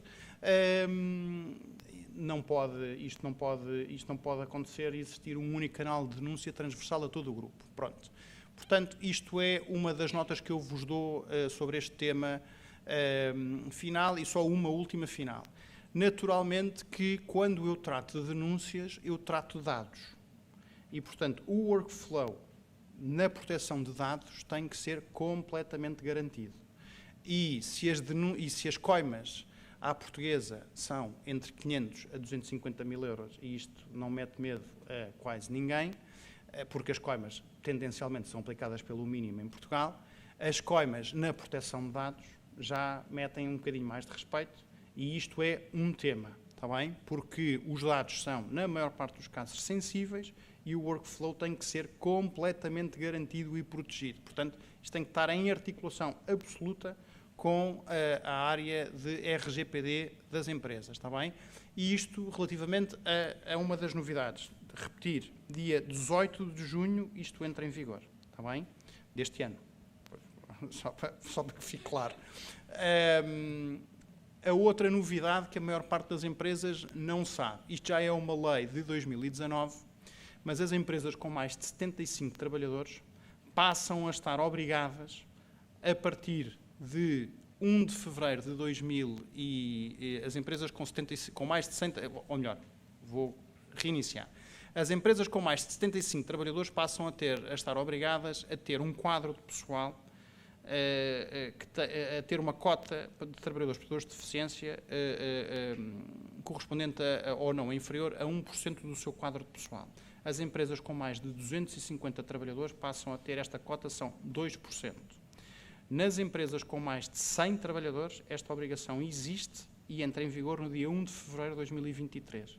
Nas empresas com entre 75 a 100 trabalhadores, esta obrigação entra em vigor em 1 de fevereiro de 2024. Está bem? Portanto, porque é que isto é relevante? Porque, naturalmente, escusado será dizer, existe neste momento uma atenção que nós não damos nos processos de recrutamento, que é se o trabalhador, muitas vezes até são informações sensíveis que nós não podemos perguntar, ou achávamos que não podíamos perguntar nos processos de recrutamento, era se as pessoas são ou não deixavam de ser portadores de deficiência. Isto era uma pergunta que nós fazíamos quando, depois da pessoa contratada, perguntávamos, muito provavelmente, só para efeitos de IRS, não é? Neste momento eu tenho que perguntar, até por causa do processo de recrutamento, porque passa a ser relevante. Pronto, porque eu passo a estar obrigado a cumprir com esta cota. Quando não a cumprir, tenho que fazer prova. O que é que acontece? Naturalmente que o incumprimento ou é justificado, ou se não estiver justificado, representa a aplicação de uma coima. Mas mais do que representar a aplicação de uma coima, pode representar o impedimento em participar em arrematações ou em concursos públicos, se houver reincidência. Pronto. Portanto, eu ou justifico, ou eu tenho uma destas duas consequências. Naturalmente dizer-vos que, felizmente, não existem tantos trabalhadores portadores de deficiência. Existem mais do que aqueles que nós sabemos, mas provavelmente não vão insistir em número para permitir que todas as pessoas cumpram com esta cota. Não é? Pronto. E, naturalmente, que as empresas que estiverem em alerta vão começar a ter atenção e vão começar a recontratar trabalhadores portadores de deficiência. Isto, naturalmente, a primeira pergunta passará por perguntar internamente quem é que tem e quem é que não tem uma deficiência igual ou superior a 60%. Pronto.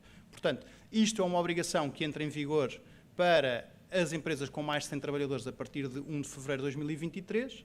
Naturalmente que eu quero acreditar que vai haver aqui um período de adaptação, muito embora, deixem-me que vos diga, que a lei é de 2019 e esse período de adaptação já existia.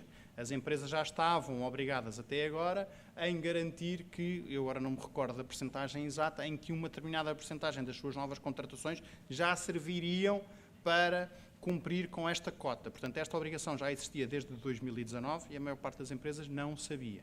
Pronto. E não sabem. Eu acho que ainda não falei com uma única empresa que soubesse do cumprimento desta obrigação. E o período de transição já existia. Portanto, a partir de 1 de fevereiro, o incumprimento não justificado determina ou poderá determinar a imposição de uma coima, está bem? Naturalmente que eu quero acreditar que a ACT não vai começar a fazer raids. Bem, não sei, porque agora, por acaso, com os poderes todos que a ACT vai passar a ter, bem, não sei, não vou antecipar cenários. Dizer-vos que isto é comunicado via relatório único, portanto, a informação está lá. Portanto, eles só não fazem se não quiserem, está bem? Pronto. Portanto, dar-vos esta nota daquilo que são novidades, coisas para ontem, está bem? Portanto, cota para os trabalhadores portadores de deficiência e os canais de denúncia. O que é que são as tendências? Nós temos, e isto não é à partida, diriam ou pensariam vocês, um tema urgentíssimo para os Açores, eu não sei se concordo. Pronto. O que é que acontece e porque é que eu vos trago aqui este exemplo? Porque isto no continente é muito mais relevante, principalmente no norte do país, tem muita indústria, e ali na zona da Península de Setúbal, pelas razões óbvias, mas o que é que vai passar a existir? A partir do dia 1 de janeiro de 2023, as entidades sediadas na Alemanha, com mais de 3 mil trabalhadores, passam a impor e passa-lhes a ser imposto a obrigatoriedade de implementação de canais de due diligence, portanto, é a palavra em inglês para processos de auditoria, a toda a sua supply chain. E supply chain direta e indireta. E isto são processos de auditoria em matéria ambiental, em matéria de recursos humanos, de direitos humanos e de segurança e saúde no trabalho. Se vocês me disserem que os relatórios de sustentabilidade ambiental provavelmente cumprem com a parte ambiental e que as ISOs 45.000 e qualquer coisa cumprem com a parte de segurança e saúde no trabalho, eu na parte de recursos humanos não sei se existe forma de eu fazer a prova em como cumpro.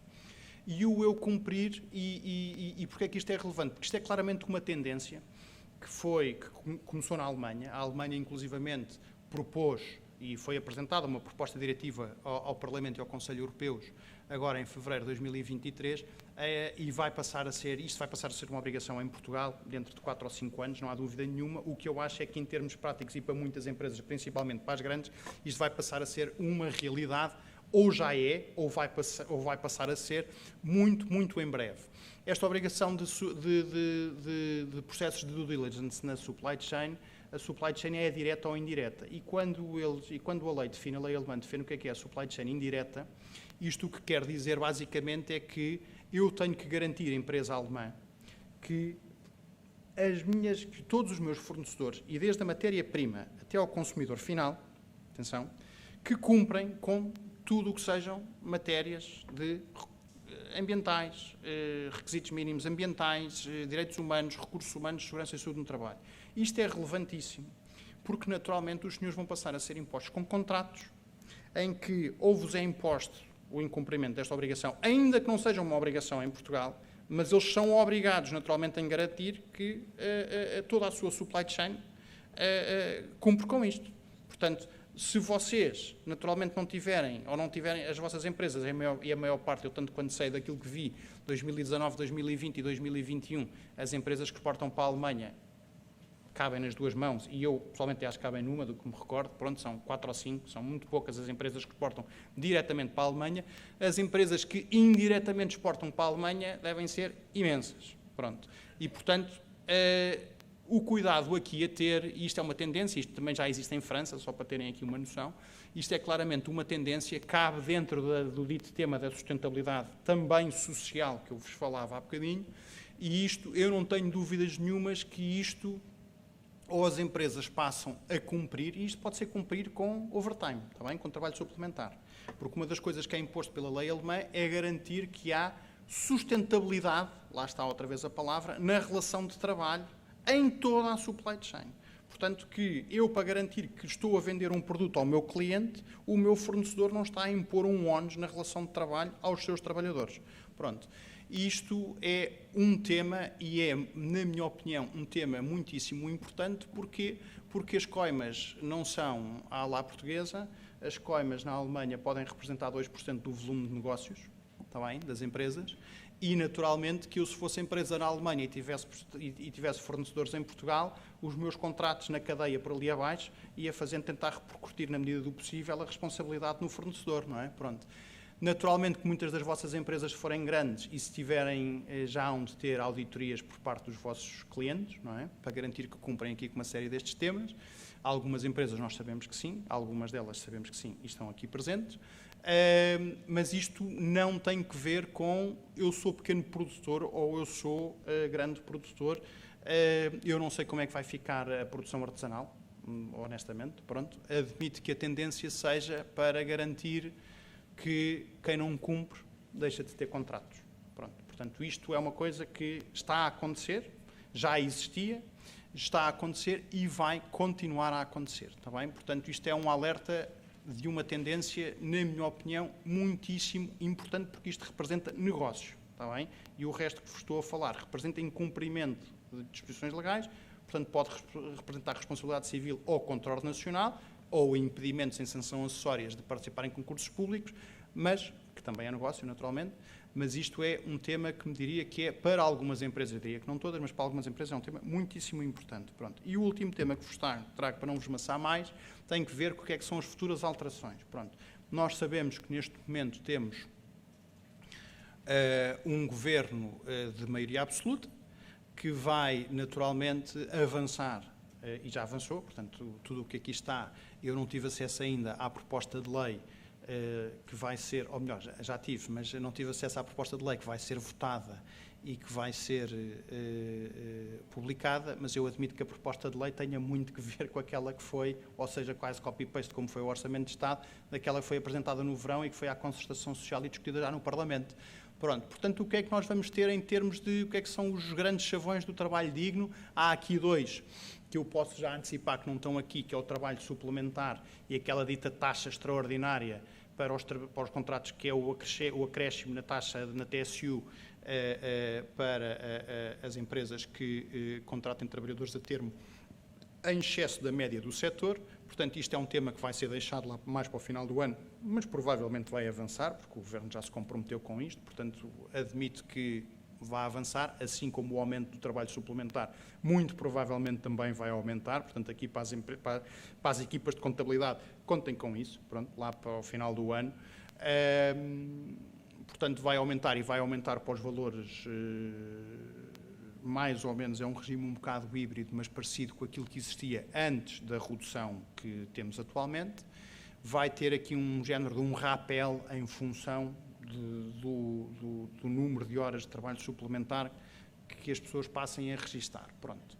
Mas isto, como não está na agenda de trabalho digno, saiu. Portanto, como sabem, foi notícia há cerca de 2 semanas que a concertação social se opôs em força a tudo isto, mas que o Governo avançou ainda assim. Os sindicatos, naturalmente, porque entenderam que isto era pouco, os patrões, naturalmente, porque entenderam que isto era muito, pronto, mas isto é o costume, pronto. Mas isto para vos dizer que a única coisa que o Governo tirou da agenda de trabalho digno, que foi já aprovada, foi o tema do trabalho suplementar e do acréscimo TSU, que vai passar a ser discutido no acordo de rendimentos, que será discutido, julgo, que depois do verão. Temas: vai ser limitado ainda mais a contratação de trabalho temporário. O trabalho temporário, como sabem, é uma realidade que existe nos Açores, muito embora, francamente, existe muito mais no continente, mas o trabalho temporário vai passar ainda a ser mais limitado, tanto na fundamentação para a utilização deste tipo de contratos, como no número de contratos que se podiam utilizar. O trabalho temporário era um recurso a um tipo de trabalho que tinha poucos limites há uns anos atrás, passou a ter um limite de 6 contratos há uns anos atrás e passará com esta medida provavelmente a ter uma limitação de 4 contratos no máximo. Pronto. Vai passar a existir uma limitação ao recurso de outsourcing. Porquê? Porque as empresas podem recorrer ao outsourcing como até agora, mas vão deixar de poder fazer aquilo que algumas têm feito. Não vou nomear nomes, mas algumas, os processos foram até bastante públicos, em que, basicamente, as empresas o que fizeram foi despediram os seus recursos internos para contratar externamente. Isto para vos dar um exemplo que todos já conheceram: eu tenho uma equipa de limpeza interna, vou despedir essa equipa de limpeza interna para contratar a uma empresa externa. Isto vai passar a ser proibido. Está bem? O que é que passa também a existir? Uma limitação à sucessão de contratos a termo certo. Muitas empresas que têm o recurso sucessivo a contratos a termo certo chegavam ao limite. O que faziam era, basicamente, camuflavam ali as funções das pessoas. Isso passa também a ser alvo de proibição. Portanto, o cerco vai apertar ainda mais. Na contratação coletiva, isto também é um tema mais para o continente do que para os Açores, muito embora também existam contratos coletivos de trabalho nos Açores, mas os contratos coletivos de trabalho passa a haver um alargamento obrigatório dos prazos de sobrevigência dos contratos coletivos de trabalho até 2024. Isto quer dizer que, independentemente de as partes terem ou não terem negociado a extensão do contrato coletivo de trabalho, ele passa a aplicar-se. Nota para as equipas de contabilidade que aqui estão: são muito mais as empresas relativamente às quais existe um contrato coletivo de trabalho aplicado, ainda que por portaria de extensão, do que aquelas que não têm. A probabilidade de haver empresas que não tenham contratos coletivos de trabalho são muito, muito reduzidas. Pronto, portanto, se não têm, vejam, porque a probabilidade maior, mas quando eu digo maior é tipo 80% de probabilidade, é terem, está bem? Pronto. Outra coisa que passa a ser uma medida muito impactante é a criminalização do trabalho não declarado. O trabalho não declarado tinha uma presunção no Código Contributivo em que eu, se não declarasse a prestação de trabalho de uma determinada pessoa, havia uma presunção em como essa pessoa estava contratada há pelo menos 6 meses e eu passava a ter que pagar 6 meses de contribuições. Esse prazo passa para 12 meses e, a acrescer a isso, passa a ser criminalizado o trabalho não declarado. Exemplos típicos e de escola: empregadas domésticas. Passa a ser crime. Eu imagino que haja aqui um limite, não é? Pronto. Imagino que se eu contratar uma pessoa que me vá ajudar em casa 2 horas numa semana, uma única vez, eu imagino isto possa não ser crime, não é? Mas pronto, ainda não tenho grande noção de como é que isto vai concretizar, mas consta da agenda do trabalho digno. Depois outra medida que eu imagino que vai ser estendida aqui para o Governo, porque a ACT tem um organismo próprio, não tem um correspondente, não é a Autoridade para as Condições de Trabalho nos Açores, tem um organismo próprio, eu imagino que isto passe naturalmente também a ter aqui correspondência nos Açores, porque a ACT no continente passa a poder, uma vez não cumpridos determinados procedimentos, ou entendem eles, não é? Determinados procedimentos nos processos de despedimento coletivo ou na fundamentação, ou seja, no que for, passam a poder e a ter o poder para suspender o processo de despedimento coletivo até que o dito processo esteja devidamente clarificado. Portanto, como é que isto vai funcionar? A ACT vai apresentar perguntas, vai apresentar questões e, naturalmente, o processo fica suspenso até que o Sr. Inspetor entenda que está devidamente satisfeito e que o assunto está devidamente clarificado e o processo depois ou continua ou não continua. Eu admito que isto, em termos práticos, seja uma das principais medidas e uma das principais limitações que vai ser imposta, não sei se no Código de Trabalho, imagino que em Código de Trabalho e também na Lei Orgânica da Autoridade para as Condições de Trabalho e transposta, naturalmente, aqui para o Governo, aqui para a região autónoma, porque se está prevista no Código de Trabalho que se aplica, tem que passar a ter também correspondência com a Lei Orgânica aqui do Serviço Inspectivo nos Açores. Pronto. Depois também no aperto aos contratos a termo, para além das limitações à associação de contratos. Passam os contratos e a compensação, que agora está fixada em 18 dias por ano de antiguidade, passa a 24 dias. E, portanto, isto é mais um aperto de cerco àquilo que são os contratos de trabalho a termo, porque as empresas passam a ser penalizadas tanto no momento da cessação, provavelmente no momento da celebração com o aumento da TSU, e o seu recurso passa a ser também bastante dificultado. Pronto. E era isto que eu tinha para vos dizer. Não sei se têm dúvidas, se tiverem, estou aqui ao dispor para esclarecer o que entenderem. Se não, é só contactarem. Está bem? Muito obrigado. Está bem? E bom dia e obrigado.